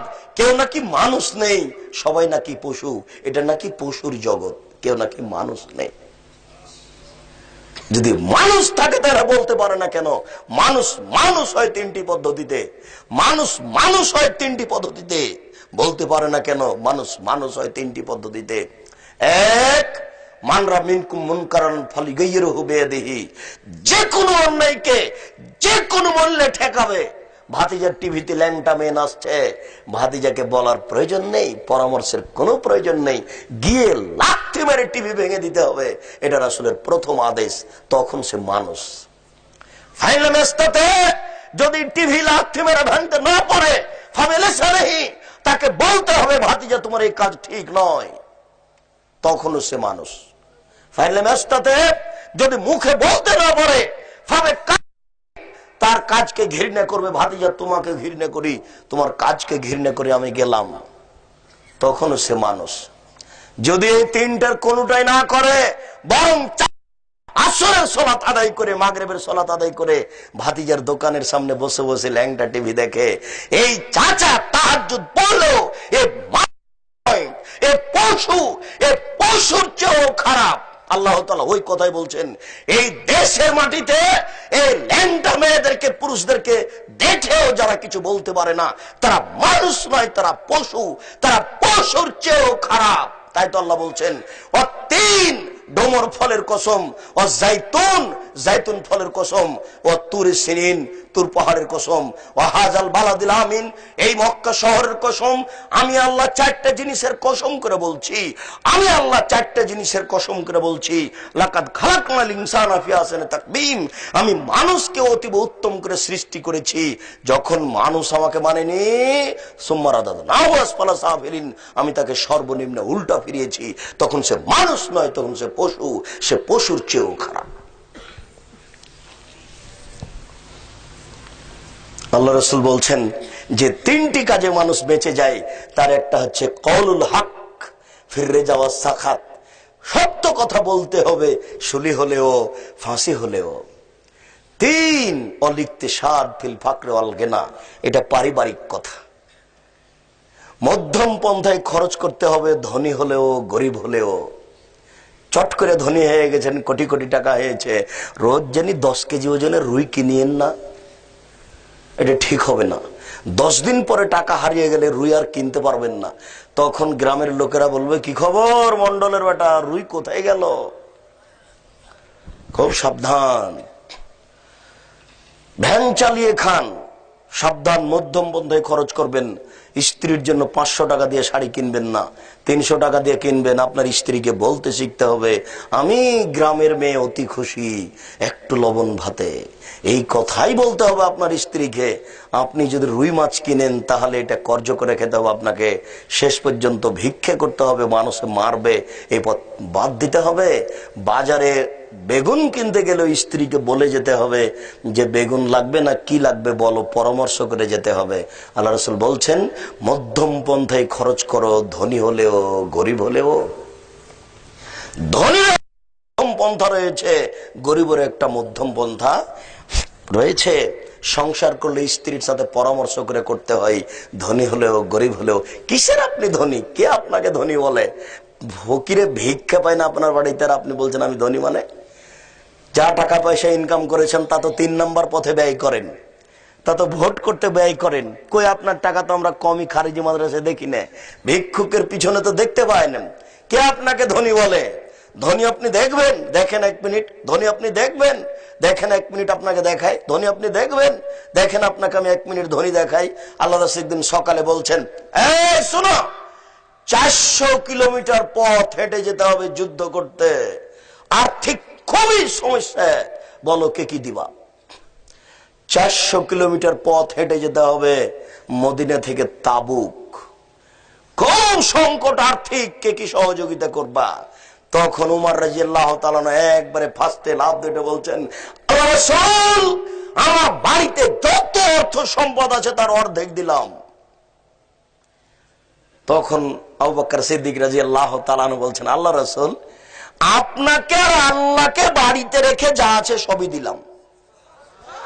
তখন উমর বলছেন যে আজ যখন আবু বকর সিদ্দিককে নেকি করে পারিনি, তো জিন্দেগিতে কোনোদিন অন্তত আবু বকর সিদ্দিককে নেকি করে পারবো না। তার মানে আবু বকর সিদ্দিক হয়তোবা 10 টাকা দিয়েছেন, উমর হয়তোবা 10,000 দিয়েছেন, কিন্তু আবু বকর সিদ্দিক রাদিয়াল্লাহু তাআলা যে ভাষা বলেছেন, এই ভাষাকে ডিঙ্গিয়ে যাওয়ার মতো কিয়ামত পর্যন্ত আর কোনো পথ হবে না। কিয়ামত পর্যন্ত কোনো দিন কোনো মানুষ আবু বকর সিদ্দিকের ভাষাকে ডিঙ্গিয়ে বলবেন যে আমি বেশি দান করলাম, এরকম পথ কিয়ামত পর্যন্ত হবে না।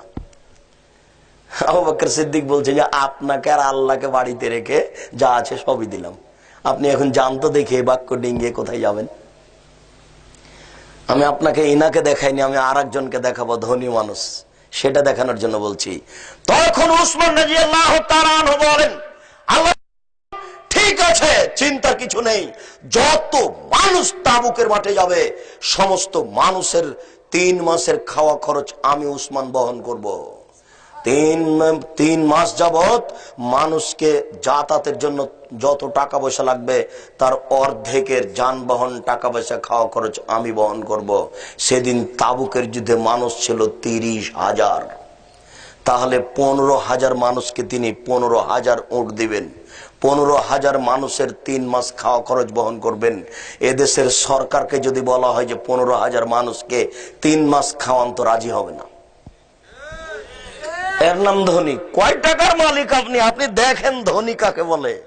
মুখের উপরে বলছেন যত মানুষ যাবে তাবুকের যুদ্ধে সমস্ত মানুষের খরচ, যাতায়াত খরচ আমি উসমান বহন করব, এর নাম ধনী। টাকা তো 2-4টা ইনকাম করেছিলেন ঢাকা শহরে, সেটা তো আপনি রাজনীতিতে খরচ করেছেন। ফকির তো আপনি চিনেন না, মিসকিন তো আপনি চিনেন না, কওমি মাদ্রাসা তো আপনার জানাই নেই। ধনী কাকে বলে, টাকা পয়সা কাকে বলে? এই জন্য তো আমি মাঝে মধ্যে আপনাদেরকে বলি, দেখেন আপনার বাপের স্বভাবে ফিরে যেতে হবে। যে বাড়িটিতে আমরা অপেক্ষা করছিলাম সে বাড়িটা সরকার বাড়ি, তার মানে আমি জানতে পারলাম যে এই বাড়িতে বড় বড় আলেম ওলামা আগে আসতেন। আমি অবশ্য শুনেছি নামে। তো ওই বাপ দাদার আত্মীয় স্বজনের উপরের যারা বেঁচে ছিলেন তাদের বৈশিষ্ট্য ধরে রাখতে হবে, সেটা খুবই কঠিন।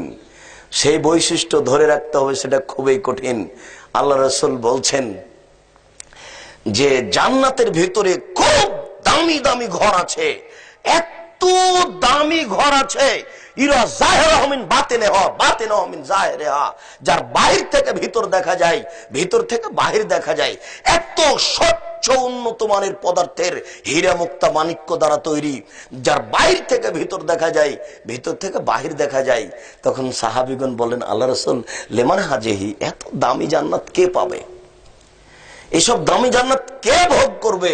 তখন তিনি 1 নম্বরে বললেন, লেমান আলান আল কালামা, যার মুখের ভাষা নরম। 2 আতআমাত তাআমা, যে ফকির মিসকিন দুস্থ গরিবকে খেতে দেয়। 3 আদামা সিয়ামা, যে নফল সিয়াম আদায় করে।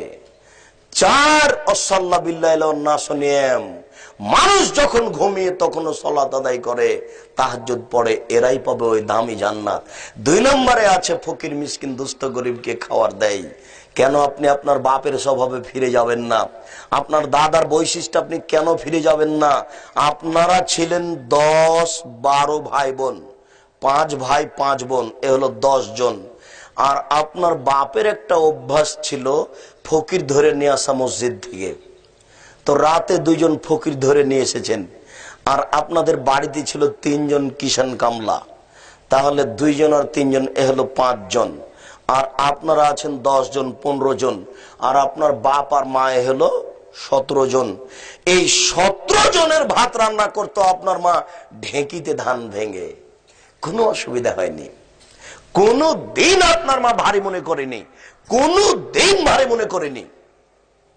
বরং একটা ফকির যখন দরজায় এসেছে তখন আপনার মা আপনাকে বলেছে, বেটা ওকে একটু বসে রাখ, গরিব মানুষ, কিছু খায়নি, ওকে পাঠিয়ে দিস না, একটু খাবার দে, সেটা খেয়ে চলে যাবে। কোন মেহমান এসেছে তো চট করে বলছে, মেহমানকে একটু বসতে দে, আমরা একটু ভাত রান্না করে দিচ্ছি, একটু থামতে বল। তাড়াহুড়া করে আপনার মা উঠে ভাত রান্না করেছে, একটুকু ভারী লাগেনি। আর আজকে রান্নাঘরেই রয়েছে আপনার ওই চুলা, গ্যাসের চুলা, আর ওখানে রয়েছে পিরি ফ্রিজ, সবকিছু রেডি। আমি যদি মেহমান হিসাবে রাতে যাই আপনার বাসায়, আপনার স্ত্রী বলে, হ্যাঁ তুমি রাতে মেহমান নিয়ে এসেছ, তুমি হোটেলে খাওয়িয়ে নিয়ে আসতে পারো না? ওগুলো কে এখন করবে? রাতে রান্না বান্না করবে। স্বভাব পরিবর্তন করেন বইয়ের। স্ত্রীর স্বভাব পরিবর্তন করুন, মায়ের স্বভাবে ফিরে যেতে হবে, দাদির স্বভাবে ফিরে যেতে হবে, বাপের স্বভাবে ফিরে যেতে হবে, দাদির স্বভাবে ফিরে যেতে হবে। যেতেই হবে। ফকির মিসকিনের খাদ্য আপনার বাড়িতে রেখে দেওয়া হয়েছে। আল্লাহ তাআলা বলছেন ফকির মিসকিন তোমার বাড়িতে খাবে, আপনি যদি কৃপণ হন তাহলে তার খাওয়া হবে না। অতএব আপনাকে কৃপণতা ত্যাগ করতে হবে, মধ্যম পন্থায় খরচ করতে শিখুন। তিনটি কাজে মানুষ ধ্বংস হয়। এক, সহনমুতা, যদি কৃপণতা অবলম্বন করে, ওই কথাটা চলে আসলো, যদি কৃপণতা অবলম্বন করে, আল্লাহ রাসূল বলছেন লায়াত খোলেল জান্নাত বাখিল, কৃপণ জান্নাতে যাবে না। লায়াত খোলেল জান্নাত বাখিল, কৃপণ জান্নাতে যাবে না। আল্লাহ রাসূল বলছেন ওয়াত্তাকু শুহা ওয়া শুহা আহলাকা মান কানা ক্বাবলাকুম, কৃপণতা থেকে বেঁচে থাকো, কৃপণতা তোমাদের পূর্বের লোককে ধ্বংস করেছে। কৃপণতা থেকে বেঁচে থাকো, কৃপণতা তোমাদের পূর্বের লোককে ধ্বংস করেছে। এই কথা বলে আল্লাহ রাসূল বলতেন মাঝে মধ্যে আল্লাহুম্মা ইন্নী আউযু বিকা মিনাল জুবনি ওয়াল বুখল, হে আল্লাহ আমি তোমার কাছে কৃপণতা থেকে বাঁচতে চাই। আল্লাহ আমি তোমার কাছে কৃপণতা থেকে বাঁচতে চাই। আল্লাহ তোমার কাছে আমি কৃপণতা থেকে বাঁচতে চাই। তাহলে কৃপণতা অবশ্যই জঘন্য কিছু, কৃপণতা অবশ্যই খারাপ। কৃপণতা অবলম্বন করলে ফকির মিসকিন খেতে পাবে না। বাড়ি তো 10 তলা করেছেন, বাইরে একটা গেট আছে, ফকির তো আসতেই পারে না, সেই জন্য বাড়ি ছেড়ে চলে গেছে রাস্তায়। গাড়ি থামলে ওখানে গিয়ে ভিক্ষে যায়, আর আপনি বলেন মাফ করো, শুধু মাফ, শুধু মাফ করো। পকেটে কিছুই নেই, কিছু দেওয়া যায় না, বাড়িতে তো আসবে না, বাড়িতে আসার কোনো সুযোগই নেই। বউ তো এখন বড় লোকের বেটি। আরে আপনার মা এখনো রান্না করতে পারে, এখনো পারে, কোনো সমস্যা নেই আপনার মায়ের রান্না করতে, এখনো পারে, বয়স তার 80। আপনি এখন বলেন ফিরিয়ে দিবে না মেহমানকে, না বেটা ফিরিয়ে দিও না, আমি নিজে রান্না করে দিচ্ছি, তুমি ফকিরকে খাবার দাও।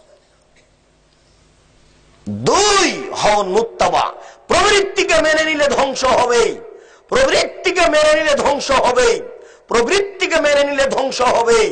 3, ইজাবুল মারে বিনাফসিহি ওয়া আসাদ্দুন না, অহংকার ভিতরে আসলে সে ধ্বংস হবেই। এই তিনটের সবচেয়ে খারাপ হলো অহংকার। অহংকার ভিতরে আসলে ধ্বংস হবেই। যার অন্তরে সরিষা সম পরিমাণ অহংকার থাকবে সে জাহান্নামে যাবে, যার অন্তরে সরিষা সম পরিমাণ অহংকার থাকবে সে জাহান্নামে যাবে। এই জন্য ওই কথাটা বলছিলাম সম্মানিত দিনী ভাই, মহান আল্লাহ বলেন আযানিয়াতু যানি ফাজলিদু কুল্লা ওয়াহিদিন মিনহুমা মিআতা জালদা, অবৈধ সম্পর্ককারী পুরুষ, অবৈধ সম্পর্ককারী নারী, তোমরা এদেরকে 100 লাঠি পিটাও।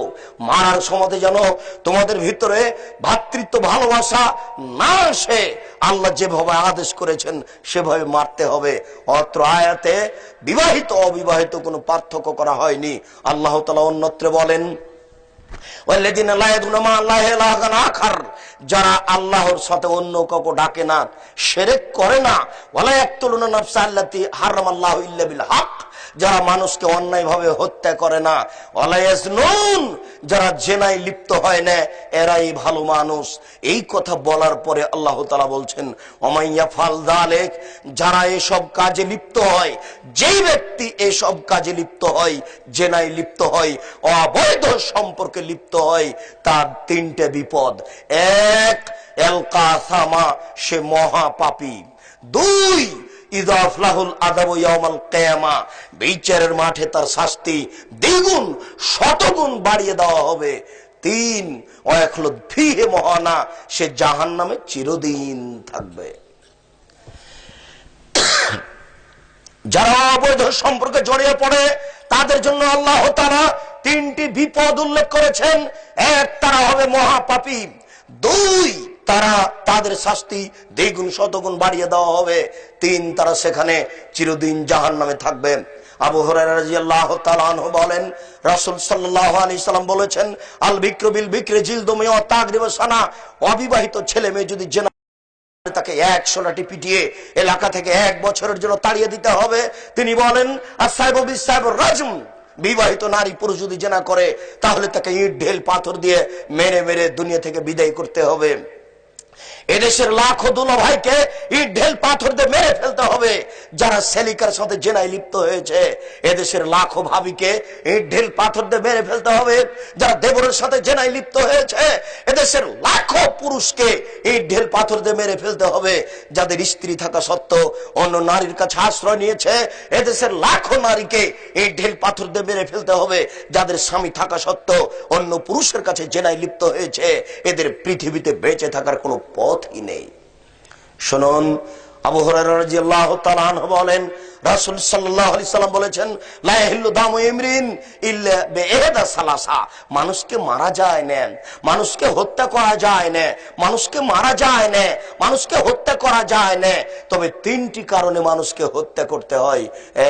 এক, আন-নাফসু বিন-নাফস।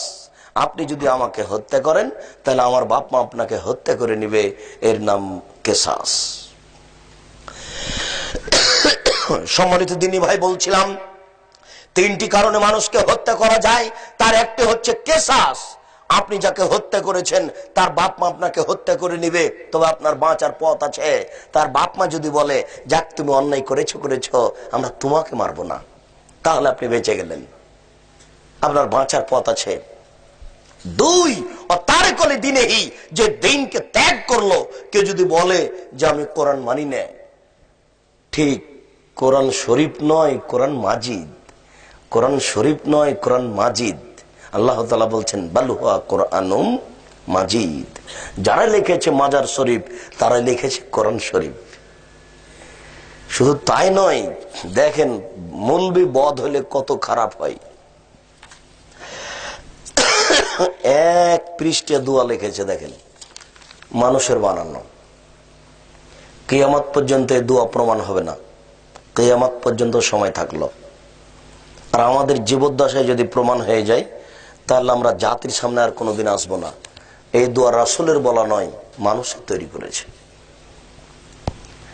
খুব বিষয়টি খুবই কঠিন। কোরআনকে যদি কেউ বলে যে আমি মানি না, তাহলে তাকে হত্যা করতে হবে, তবে তার বাঁচার পথ আছে। যখন সরকারের পক্ষ থেকে তাকে হত্যা করতে নিয়ে যাচ্ছে ফাঁসি দিতে, তখন বলছে আমার ভুল হয়েছে, আমার ভুল হয়েছে, আপনি তাকে মারতে পাবেন না, সে বেঁচে গেল। তিন, ওয়াসাইয়্যিবু জানি, বিবাহ করার পরে যারা জিনা করেছে তাকে হত্যা করতে হবে, তার বাঁচার দুনিয়াতে কোনো পথই নেই। বিবাহ করার পরে যারা জিনা করে তাদের দুনিয়াতে বাঁচার কোনো পথই নেই। এর চেয়ে বড় পাপ আছে, কিন্তু বাঁচার পথ আছে। পৃথিবীতে সবচেয়ে বড় পাপ হচ্ছে শিরক করা। আপনাকে হত্যা করতে হবে না, পাপ সবচেয়ে বড়। পৃথিবীতে দ্বিতীয় মহাপাপ হচ্ছে পিতামাতার অবাধ্য চলা। আপনাকে হত্যা করতে হবে না, পাপ দ্বিতীয় মহাপাপ। তিন, কাউজুলের মিথ্যা কথা বলা, মিথ্যা সাক্ষী দেওয়া পৃথিবীতে মহাপাপ, কিন্তু আপনাকে হত্যা করতে হবে না, পাপ তৃতীয় নাম্বার সবচেয়ে বড়তে। কিন্তু জেনাও একটা বড় পাপ, কিন্তু আশ্চর্য বড় পাপ। বিবাহ করার পরে যদি আপনি জেনায় লিপ্ত হন তাহলে দুনিয়াতে বেঁচে থাকার কোনো পথই নেই। আপনি দেখুন, আপনাকে মুসলিম গ্রন্থ থেকে একটা হাদিস শোনাই। গ্রামে দিয়ে গ্রামের সম্প্রদায়ের একজন মহিলা আসলো, এসে রাসূলের দরবারে বলল, তাহের নিয়া রাসূলুল্লাহ, আল্লাহ রাসূল আমাকে পবিত্র করুন। তখন আল্লাহ রাসূল বললেন, ইরজিই, তুমি বাড়ি ফিরে যাও, আস্তাগফিরুল্লাহ, তুমি আল্লাহর নিকটে ক্ষমা চাও, ওয়া তুবি ইলাইহি, তুমি তওবা করো, আল্লাহ তোমাকে মাফ করে দিবেন। তখন মহিলাটি বলছে, আতুরাদ্দুনি কামারা দাদা মাইজুল মালিক, ওহো, মাইজুল মালিককে আপনি যেভাবে ফিরিয়ে দিয়েছিলেন সেভাবে আপনি আমাকে ফিরিয়ে দিতে চাচ্ছেন? ওয়ান্না হাওলা মিনাজ জিনা, আমার পেট উঁচু হয়েছে, অবৈধ সন্তানে আমার পেটে অবৈধ সন্তান রয়েছে, দয়া করে আমাকে ফিরিয়ে দিবেন না, আমার বিচার করে দেন। তখন আল্লাহ রাসূল বলেন, আচ্ছা ঠিক আছে, ইরজিই, তুমি বাড়ি ফিরে যাও, হাত্তা তালিদি, তুমি বাচ্চাকে জন্ম দাও, যেদিন তোমার বাচ্চা জন্ম নিবে সেদিন আসছে বিচার করে দিব। মহিলাটি বাড়ি চলে গেল। মুসলিম গ্রন্থে এসেছে, সবেমাত্র বাচ্চা জন্ম নিয়েছে, সেই বাচ্চাকে এই নেকড়াতে জড়িয়ে নিয়ে রাসূলের দরবারে এসে বলছে, আল্লাহ রাসূল, এই দেখেন বাচ্চা জন্ম নিয়েছে, বিচার করে দেন। তখন আল্লাহ রাসূল দৃশ্য দেখে বলছেন, ইরজিই, তুমি বাড়ি ফিরে যাও, ফারদিহি, বাচ্চাকে দুধ খাও, হাত্তা তাফতিমিহি, যেদিন বাচ্চা দুধ ছেড়ে দিবে সেদিন এসে বিচার করে দিব। মহিলা বাচ্চা নিয়ে চলে গেল, 2 বছর বাচ্চাকে দুধ পান করালো, 2 বছর পরে বাচ্চা নিয়ে বিচারালয়ে উপস্থিত, অফিয়ারিহি কিসরাতু খুবজিন, এই অবস্থায় বাচ্চার হাতে এক টুকরা রুটি রয়েছে। এই রুটি প্রমাণ করে বাচ্চা খাদ্য খেতে পারে। ফাওয়াসাদাহু বিয়াদি রাজুলিন মিনাল মুসলিমিনা, আল্লাহ রাসূল বাচ্চাটাকে একজন মুসলমানের হাতে সমর্পণ করলেন, বললেন যাও তুমি একে লালন পালন করো। এরপরে বললেন সঙ্গী সাথী ইযহাবু বিহা, তোমরা একে মাঠে নিয়ে যাও, মাঠে নিয়ে গিয়ে গর্ত খুঁড়ে বুক পর্যন্ত মাটিতে পুঁতে দিয়ে একে ইট পাটকেল ঢেল দিয়ে মেরে মেরে দুনিয়া থেকে বিদায় করো। সাহাবীগণ বলেন আমরা তাকে মাঠে নিয়ে গেলাম, গর্ত খুঁড়লাম, বুক পর্যন্ত মাটিতে পুঁতে দিয়ে চতুর্দিক থেকে পাথর মারতে লাগলাম। খালিদ বিন ওয়ালিদ বলেন আমি একটা পাথর তার মুখের উপর মারলাম, ফাতানাজ্জাহা বলে যে খালিদ পাথরটা মুখে লেগে মুখ ফেটে রক্ত ছিটে খালিদের গায়ে লাগলো। ফাসাব্বাহা, খালিদ তাকে গালি দিয়ে বসলেন ছিছি একজন জেনাকারিনী মহিলার গায়ের রক্ত আমার গায়ে লাগলো, এরকম কিছু বলে তিনি গালি দিলেন। আল্লাহ রাসূল বললেন বলেন খালিদ, খালিদ থামো, তুমি একে গালি দিও না। লাকা দাওয়াতলাহু তাওয়া সাহেব ওয়াকসিনা গোবেরালাহু, এই মহিলা এত তওবা করেছে, আল্লাহর দরবারে তো ক্ষমা ভিক্ষে চেয়েছে, এরূপ তওবা যদি কোনো বড় থেকে বড় পাপী চাই তাহলে তার পাপকে ক্ষমা করা হবে। খালিদ আসলে একে ক্ষমা করা হয়েছে খালিদ, তাই তো তিনি জানাজা করলেন, কাফন দাফন করলেন, তিনি সবকিছু করলেন, ক্ষমা হয়ে গেছে ঘোষণা দিয়ে দিলেন, কিন্তু তিনি তার শাস্তি মাফ করলেন না। বিবাহ করার পরে জেনা করলে মাফ হয় না, দুনিয়াবি শাস্তি মাফ হবে না, কোনো পথই নেই বেঁচে থাকার। সারা পৃথিবীতে যত মানুষ পুরুষ ও নারী বিবাহ করার পরে জেনায় লিপ্ত হয়েছে, এদের বেঁচে থাকার পৃথিবীতে কোনো পথ ঘাটি নেই। কেউ জানলো না, আপনি আল্লাহর দরবারে ক্ষমা চান, পাপ ক্ষমা হয়ে যাবে সেটা ভিন্ন কথা, কিন্তু আপনি জেনে রাখেন যে আমার বেঁচে থাকার সুযোগ হারিয়ে গেছে, এটা এত বড় পাপ। যে পাপ মানুষের কাছে কিছুই না, যে পাপ মানুষের কাছে কিছুই না। রাসূল সাল্লাল্লাহু আলাইহি সাল্লাম বলছেন অচিরেই এমন নেতা আসবে দুনিয়াতে, জোর যার মুল্লুক তার, জোর করে নেতা হবে, এদের চরিত্র হবে এই ইস্তাহিলুনাল ফুরুজা, এরা জেনাকে হালাল মনে করবে, জেনা তাদের কাছে কিছু নয়। আল্লাহ রাসূল বলছেন যে পৃথিবী ধ্বংসের চিহ্ন 5টি, তার একটি হচ্ছে জেনা প্রকাশ পাবে।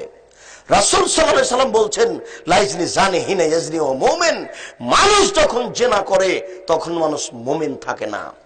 রাসূল সাল্লাল্লাহু আলাইহি সাল্লাম বলছেন ইজা যাহারা রিবা ওয়া জিনা, যদি সমাজে দুইটি পাপ প্রকাশ পায়, একটা হলো সুদ আর একটা হলো জেনা, এই দুইটা যদি পাপ প্রকাশ পায় আল্লাহ বিহিমুল আযাব, তাহলে তাদের উপর আল্লাহর গজব নাযিল হয়ে যায়, হারাম হয়ে যায়, তাদের উপরে গজব নাযিল হবেই, তাদের উপরে গজব নাযিল হবেই, তাদের উপরে গজব নাযিল হবেই। যাদের মাঝে সুদ এবং জেনা প্রকাশ পেয়েছে, শুনুন আরেকটা বিপজ্জনক খুব কথা।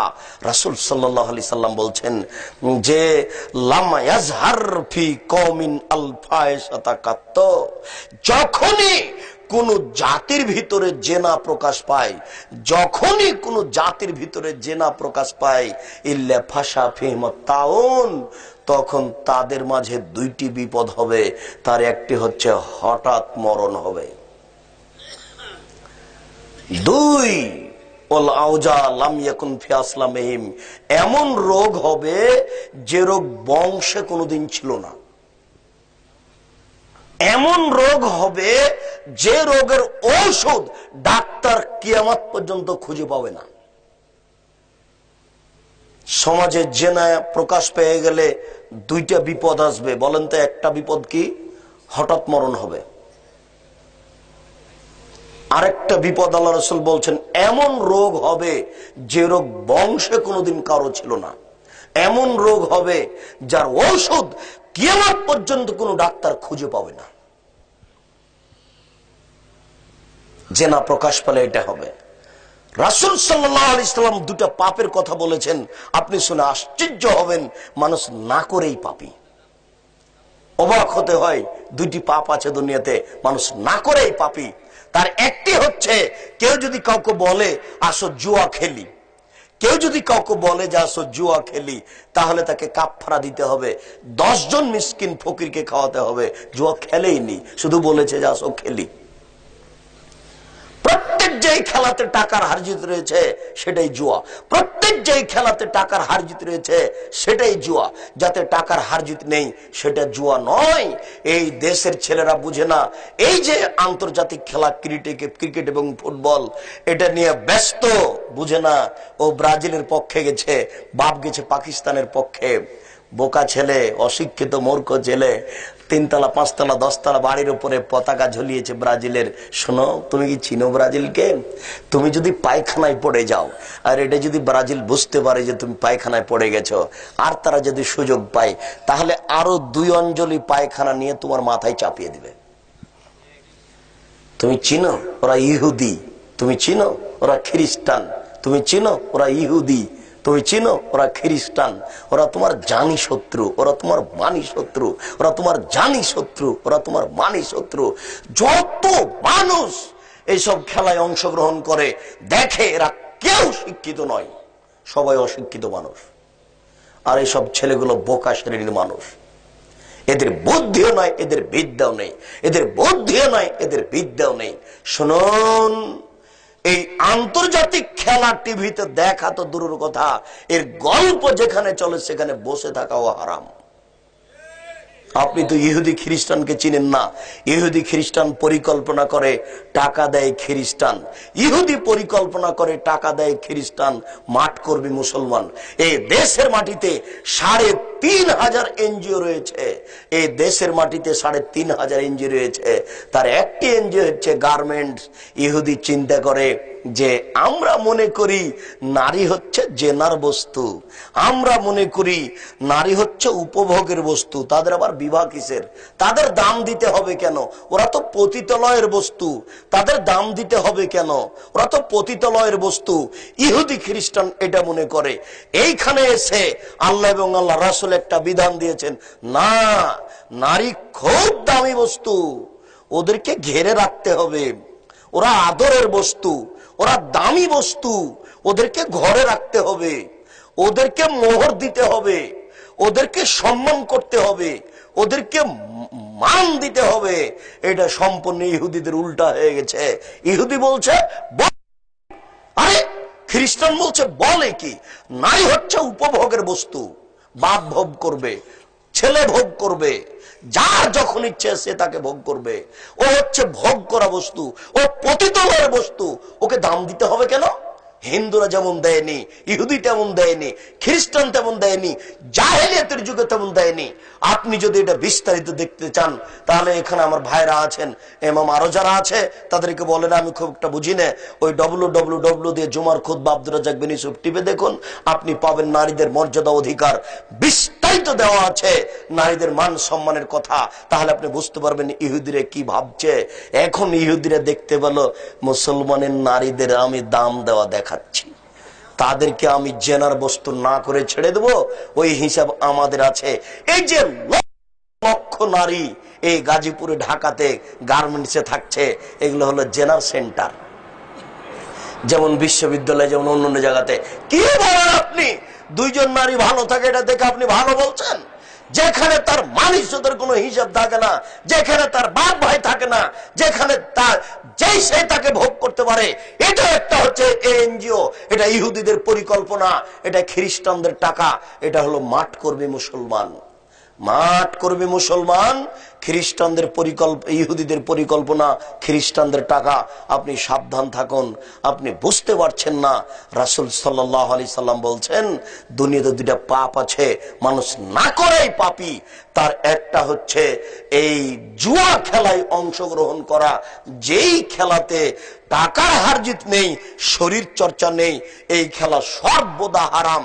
যেই খেলাতে টাকার হারজিত নেই, শরীর চর্চা নেই, সেই খেলা সর্বদা হারাম। খেলা যখন জুয়া হলো তখন হারাম, যখন জুয়া নয় তবে শরীর চর্চা হয় তখন জায়েজ। স্কুলের ছেলেরা ফুটবল খেলতে পারে শরীর চর্চার জন্য, গ্রামের ছেলেরা গ্রামের মাথায় ফুটবল খেলতে পারে শরীর চর্চার জন্য, এটা জুয়া নয়। কেন? এতে টাকার হারজিত নেই। তবে মান লাইবা বেনার দেশির ফাকাদ ইয়াদখালা ইয়াদাউ ফি দামি খিনজির, যারা চৌসার, ছক্কা, লুডু, দাবা, পাঞ্জা, ক্যারাম বোর্ড, তাস এই ধরনের খেলায় অংশগ্রহণ করলো, সে তার হাতকে শুকুরের শোরের রক্তের মধ্যে ডুবিয়ে দিল। চৌসার, ছক্কা, লুডু, দাবা, পাঞ্জা, ক্যারাম বোর্ড, তাস এই ধরনের যত খেলা আছে, যেগুলো এমনিতেই বসে বসে সময় কাটায়, একটু কোরআন তেলাওয়াত করে না, সাংসারিক কোনো কাজ করে না, জিকির আজকার করে না, খেলায় মত্ত থাকে, শরীর চর্চা হয় না, এই খেলার নামই হচ্ছে মানলাই বাবিনার দেশের। কেউ যদি চৌসার, ছক্কা, লুডু, দাবা, পাঞ্জা, ক্যারাম বোর্ড, তাস এই ধরনের খেলায় অংশগ্রহণ করে, ফাদ খালায় আদা হফিদামে খিনজির, তাহলে সে তার হাতকে শুকুরের সরে রক্তের মধ্যে ডুবিয়ে দিল। শুনুন, রাসূল সাল্লাল্লাহু আলাইহি সাল্লাম বলছেন, কোন নারী যদি সাজসজ্জা গ্রহণ করে, ঠোঁটে লিপস্টিক দিয়ে, পাউডার মেখে রাস্তায় চলে, ও ব্যভিচারিণী, ও ব্যভিচারিণী, ও ব্যভিচারিণী, ও জেনা করেইনি। তবে আল্লাহ রাসূল বলছেন যে ও ব্যভিচারিণী কেন? ও জেনার পথ খুলেছে। একজন নারী যদি সাজসজ্জা গ্রহণ করে, ঠোঁটের বৃষ্টিতে রাস্তাঘাটে ঘুরে, ও ব্যভিচারিণী, ও ব্যভিচারিণী, ও ব্যভিচারিণী। অন্যদিন আপনাকে বিস্তারিত শোনাবো, আপনি শুনে রাখেন। জাহান্নাম বলতে শুধু নারী আর নারী, জাহান্নাম বলতে শুধু নারী আর নারী, জাহান্নাম বলতে শুধু নারী আর নারী। কিছু পুরুষ আপনি দেখুন, রাসূল সাল্লাল্লাহু আলাইহি সাল্লাম বলছেন, তিন শ্রেণীর মানুষ জাহান্নামে যাবেই, তিন শ্রেণীর মানুষ জাহান্নামে যাবেই, তিন শ্রেণীর মানুষ জাহান্নামে যাবেই। তার এক শ্রেণীর মানুষ হচ্ছে মধুমেনুল খামর, যারা নিয়মিত বিড়ি, তামাক, জর্দা, সিগারেট, গুল খায়, নেশাদার দ্রব্য খায়, পান করে, তারা জাহান্নামে যাবেই। যারা বিড়ি, তামাক, জর্দা, সিগারেট, গুল, নেশাদার দ্রব্য খায়, পান করে, তারা জাহান্নামে যাবেই। তাহাজ্জুদ পড়লেও, হজ করলেও এই পথ থেকে তওবা করে আল্লাহর কাছে ফিরে আসতে হবে, তাহলে জান্নাত সেটা ভিন্ন কথা। দুই, রাজলাতু মিনান নিসায়ে, পুরুষের বেশধারী নারী জাহান্নামে যাবেই, পুরুষের বেশধারী নারী জাহান্নামে যাবেই। যারা রাস্তাঘাটে আপনার যেখানে সেখানে পুরুষের পোশাক পরে চলছে, পুরুষের জুতা স্যান্ডেল পরে, পুরুষের শার্ট প্যান্ট পরে, পুরুষের গেঞ্জি গায়ে দেয়, এরা জাহান্নামে যাবেই যাবে, এরা জাহান্নামে যাবে।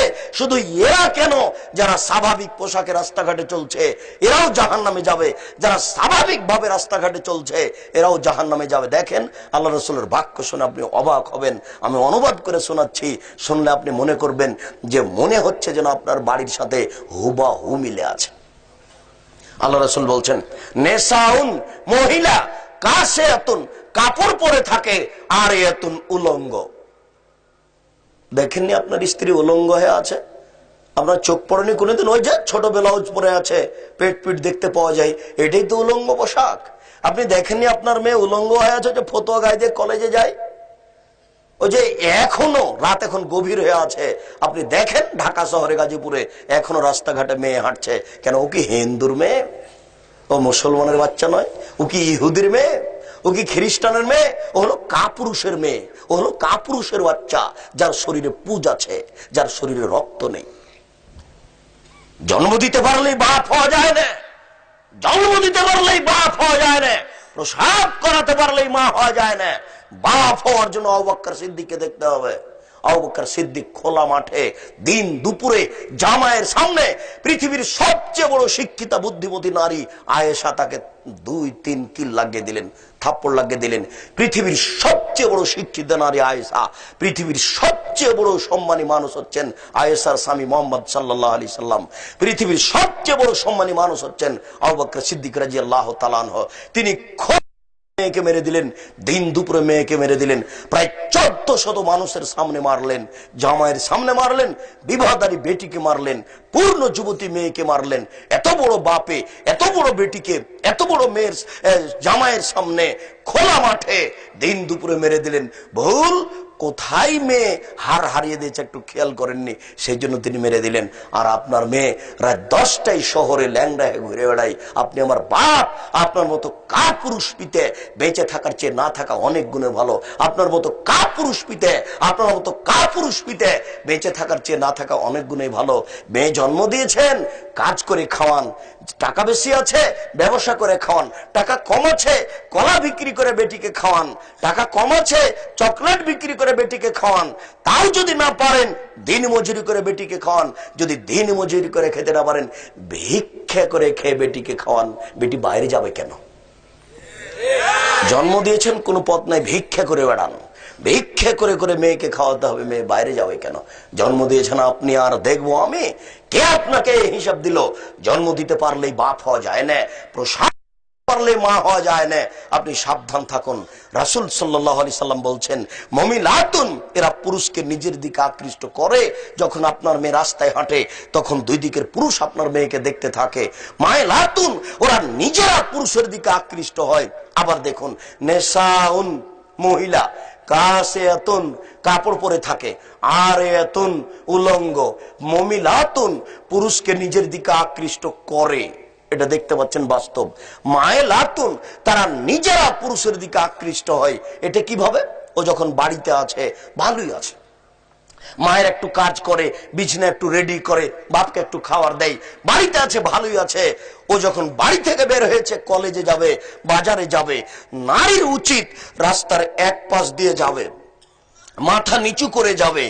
একাধিক হাদিস, রাস্তার এক পাশ দিয়ে যাবে, মাথা নিচু করে যাবে। ও কেন জানি কেমন কেমন করে, ও কেন জানি আন্টি শান্টি করে, একবার হাত হিলায়, একবার মাথা নাড়ে, একবার চুল হিলায়, ও কেন জানি কেমন কেমন করে। ও এখন পুরুষের দিকে আকৃষ্ট হয়েছে, এই কথাই নবী বলছেন।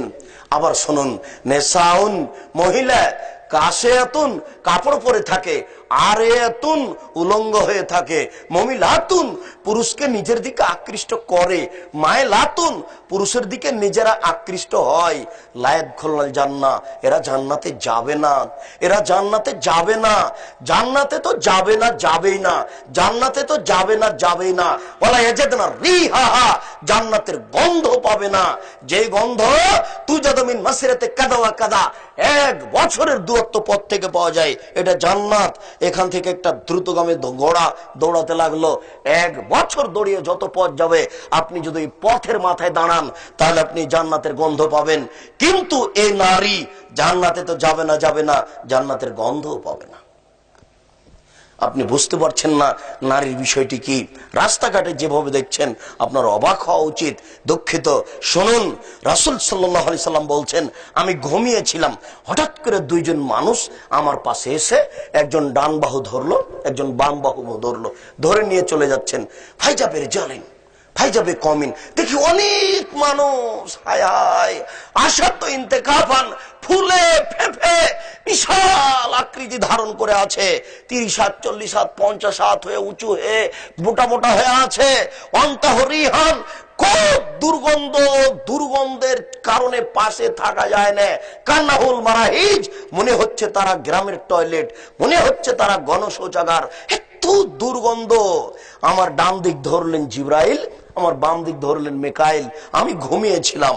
এইভাবে তারা দুইজন ধরে আমাকে নিয়ে চলে গেলেন। হঠাৎ দেখি অনেক মানুষ ফুলে ফেফে বিশাল আকৃতি ধারণ করে আছে, খুব গন্ধ, গন্ধে টিকা যায় না। মনে হচ্ছে গণশৌচাগার, মনে হচ্ছে গ্রামের টয়লেট, মনে হচ্ছে খোলা পায়খানা, টিকা যায় না। আমি বললাম, জিবরাইল মানাহাউলায়, হায় হায়, এরা কারা? জিবরাইল বললেন, অহমুজ জোনাতা জওয়ানি, এরা হচ্ছে ব্যভিচার, ব্যভিচারনি। ভেবে দেখুন বিষয়টি, চিন্তা ভাবনার। সামরা ইবনে জুনদুব রাদিয়াল্লাহু তাআলা আনহু বলেন, রাসূল সাল্লাল্লাহু আলাইহি সাল্লাম বলেছেন, একদা জিবরাইল আমার ডান হাত ধরলেন, মিকাইল আমার বাম হাত ধরলেন, ধরে আমাকে টেনে নিয়ে যাচ্ছেন। ফাতাইনা নালম নাকবিল মিসলিত তান্নুর আলা হুজাইকুন আসফালু আছে। হঠাৎ একটা গর্তের পাশে চলে আসলাম।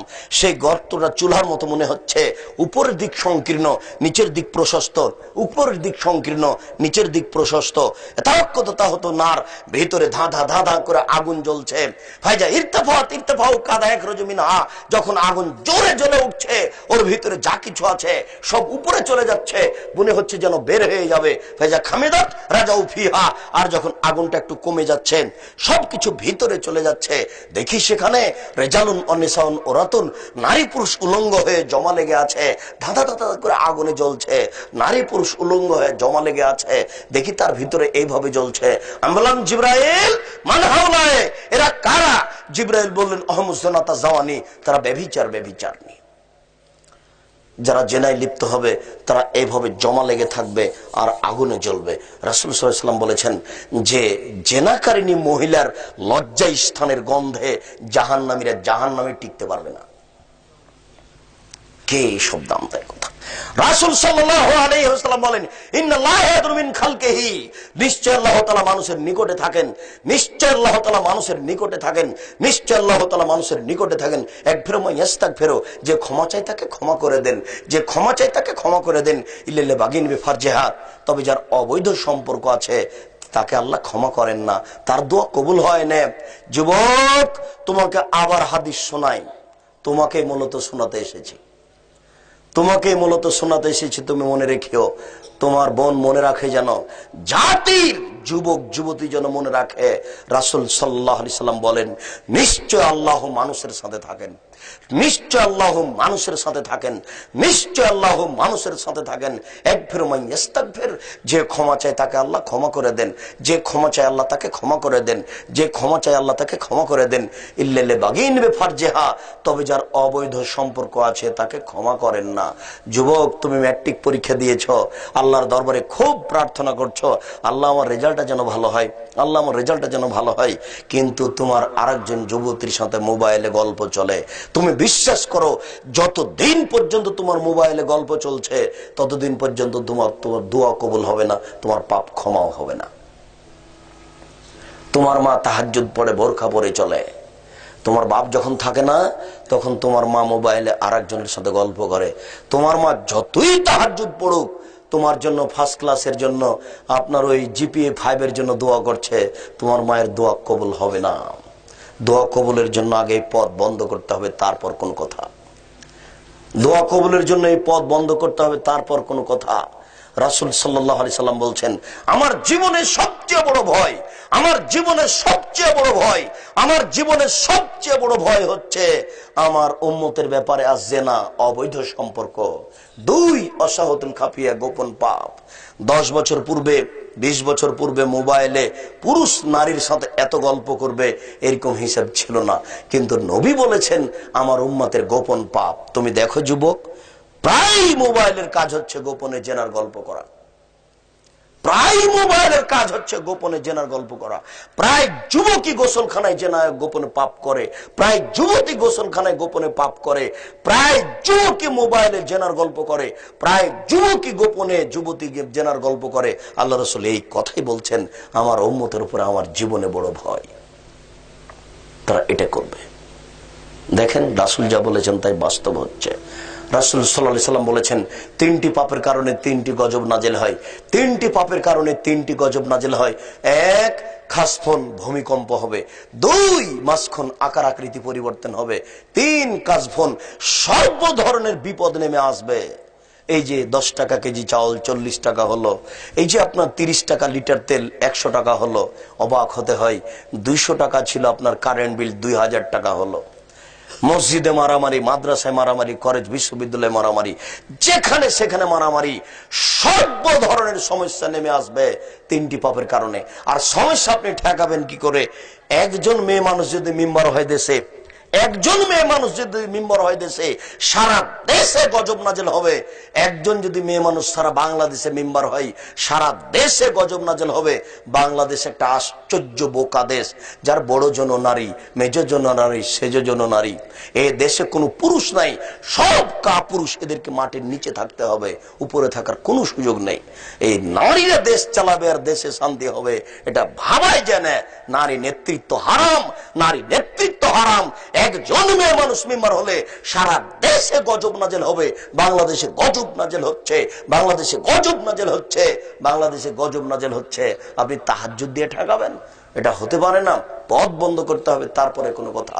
শুনুন, 3টি পাপের কারণে 3টি গজব নাজেল হয়। 1, এই যে শারেবুল খমরা, যখন মানুষ নেশাদার দ্রব্য পান করবে, বিড়ি, তামাক, জর্দা, সিগারেট, গুল খাবে, তখনই এই বিপদ নেমে আসবে। 2, জাহারাতুল কায়নাত, মেয়েরা যেদিন নাচবে, আশ্চর্য, প্রত্যেকটা প্রায় মোবাইলে মেয়ে নাচে, প্রায় দোকানে মেয়ে নাচে। এটা গাজীপুর, এটা ঢাকা শহর। গ্রামে একটা বাড়ি আছে, 5 তলা, 30টা রুম আছে, প্রায় 30টা রুমে ল্যাংটা মেয়ে নাচে। এটা ঢাকা শহর, 30 তলা বাড়ি, 150টা রুম আছে, প্রায় রুমে ল্যাংটা মেয়ে নাচে। আল্লাহ রাসূল এই কথা বলছেন যে 2 নম্বর পাপ, মেয়ে যখন নাচবে। 3, অজারাবুল মাযিব, যখন বাদ্যযন্ত্র প্রকাশ পাবে, প্রায় মোবাইলে বাদ্যযন্ত্র, প্রায় দোকানে বাদ্যযন্ত্র, প্রায় ঘরে বাদ্যযন্ত্র। আপনি অবাক হবেন। দেখেন, আল্লাহ রাসূলের কথা একবারে হুবাহু মিলা আছে। 3টি পাপের কারণে 3টি গজব নাজেল হয়। দেখি আপনার মনে থাকবে কিনা, বাড়ি যাবেন আর বলবেন। আল্লাহ রাসূল বলেছেন 3টি পাপের কারণে 3টি গজব নাজেল হয়। দেখি গজব 3টে মনে আছে কিনা, বলেন তো দেখি। 1, ভূমিকম্প। 2,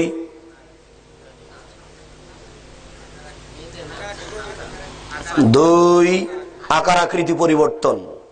তিন, সর্বধরনের সমস্যা। এগুলো গজব তিনটা আগে সিরিয়াল দেন, পাপ তিনটে পরে। গজব তিনটা আগে সিরিয়াল, বাড়ি যাবেন আর বলবেন এক, ভূমিকম্প। দুই, আকার আকৃতি পরিবর্তন। তিন, সর্বধরনের সমস্যা। এই তিনটি হলো গজব। এবার পাপ। এক, নেশাদার দ্রব্য পান করা। দুই, মেয়েদের নাচ গান। তিন, বাদ্যযন্ত্র। মনে থাকে যেন, এক, নেশাদার দ্রব্য পান করা। দুই, মেয়েদের নাচ। তিন, বাদ্যযন্ত্র। 10 বছরের ছেলে রাস্তায় হাঁটছে, বাজছে তার কাছে কি না, তো MP3, ওইও জানে না, তার বাপও জানে না কি জিনিস, বাজনা চলছে। অবাক হতে হবে। শুনুন সম্মানিত দিনী ভাই, বিষয়টি ভাবার জন্য অনুরোধ করে বাকি অংশ আজকের জন্য আলোচনা না করে অন্যদিন বিস্তারিত পেশ করব। আজকের সংক্ষিপ্ত এখানে শেষ করতে যাচ্ছি। আমাদের রাস্তা অনেক দূর, সময় সাপেক্ষে আমরা বিষয়ভিত্তিক আলোচনা করব। এমনি আপনি পিস টিভিতে বিস্তারিত আলোচনা দেখতে পারেন, ইন্টারনেটে অনেক বক্তব্য আছে, সেগুলি দেখতে পারেন, ক্যাসেটে দেখতে পারেন। আমরা জাতির কল্যাণ চাই। আল্লাহ, যারা আমাদের মারা গেছে তুমি তাদের কবরের শাস্তি মাফ করো। যারা আমরা অসুস্থ তাদের তুমি আরোগ্য দান করো। আমরা যারা বেঁচে আছি তুমি তাদেরকে তোমার রাসূলের পদ্ধতি অনুযায়ী চলার তৌফিক দান করো। আজকে আমরা যে গুরুত্বপূর্ণ আলোচনা শুনলাম এগুলি মেনে চলার তৌফিক দান করো। এই দাবি, এই দাওয়া, এই দোয়া তোমার দরবারে রেখে আজকের সংক্ষিপ্ত আলোচনা এখানেই শেষ করছি। সুবহানাকা আল্লাহুম্মা ওয়া বিহামদিকা আশহাদু আল্লা ইলাহা ইল্লা আনতা আস্তাগফিরুকা ওয়া আতুবু ইলাইক। আসসালামু আলাইকুম। কতগুলো জিজ্ঞাসা। আব্দুল্লাহ বিন ফজল সাহেব চলে গেছেন, 4 ঘন্টা থেকে 11 ঘন্টা বক্তব্য দিতেন। চলে গেছেন, একটা বই লিখে গেছেন, ওটা আজও আছে। আমরা চলে যাব, বক্তব্য থেকে যাবে। মহতারাম আমিরে জামাত ডক্টর আসাদুল্লাহ আল গালেব আপনাদেরকে সালাম দিয়েছেন। তিনি আপনাদের কাছে দোয়া চেয়েছেন, তিনি আপনাদের জন্য দোয়া করেন। তিনি আপনাদেরকে আত্মাহারিক পত্রিকা এবং সলাতুর রাসূল পড়ার জন্য অনুরোধ করেছেন। আর আমরা বিশেষভাবে, আমি খাকসার অনেক বই আছে আপনার পরিবারকে সুন্দর করার জন্য, আদর্শ নারী, আদর্শ পুরুষ, আর এই দুয়ার বইটি, কত দোয়া আছে, কোথায় হাত তুলে দোয়া করতে হবে, আর তাফসির কি মিথ্যা হতে পারে, এইগুলি আজকে সাথে আছে। 50 টাকা এমনিতেই খরচ হয়ে যায়। 50 টাকা একটা বই নিয়ে যদি নিজে না পড়েন আর একজন পড়লে আপনার নেকি হবে। এখানে যদি স্টেজে নিয়ে এসে থাকে স্টেজ থেকে নেন, আর যদি না নিয়ে এসে থাকে তো পাশে গাড়ি আছে, গাড়িতে আছে, চালক আছে। সবাইকে কয়েক মিনিটের বইগুলি সংগ্রহ করতে বলছি।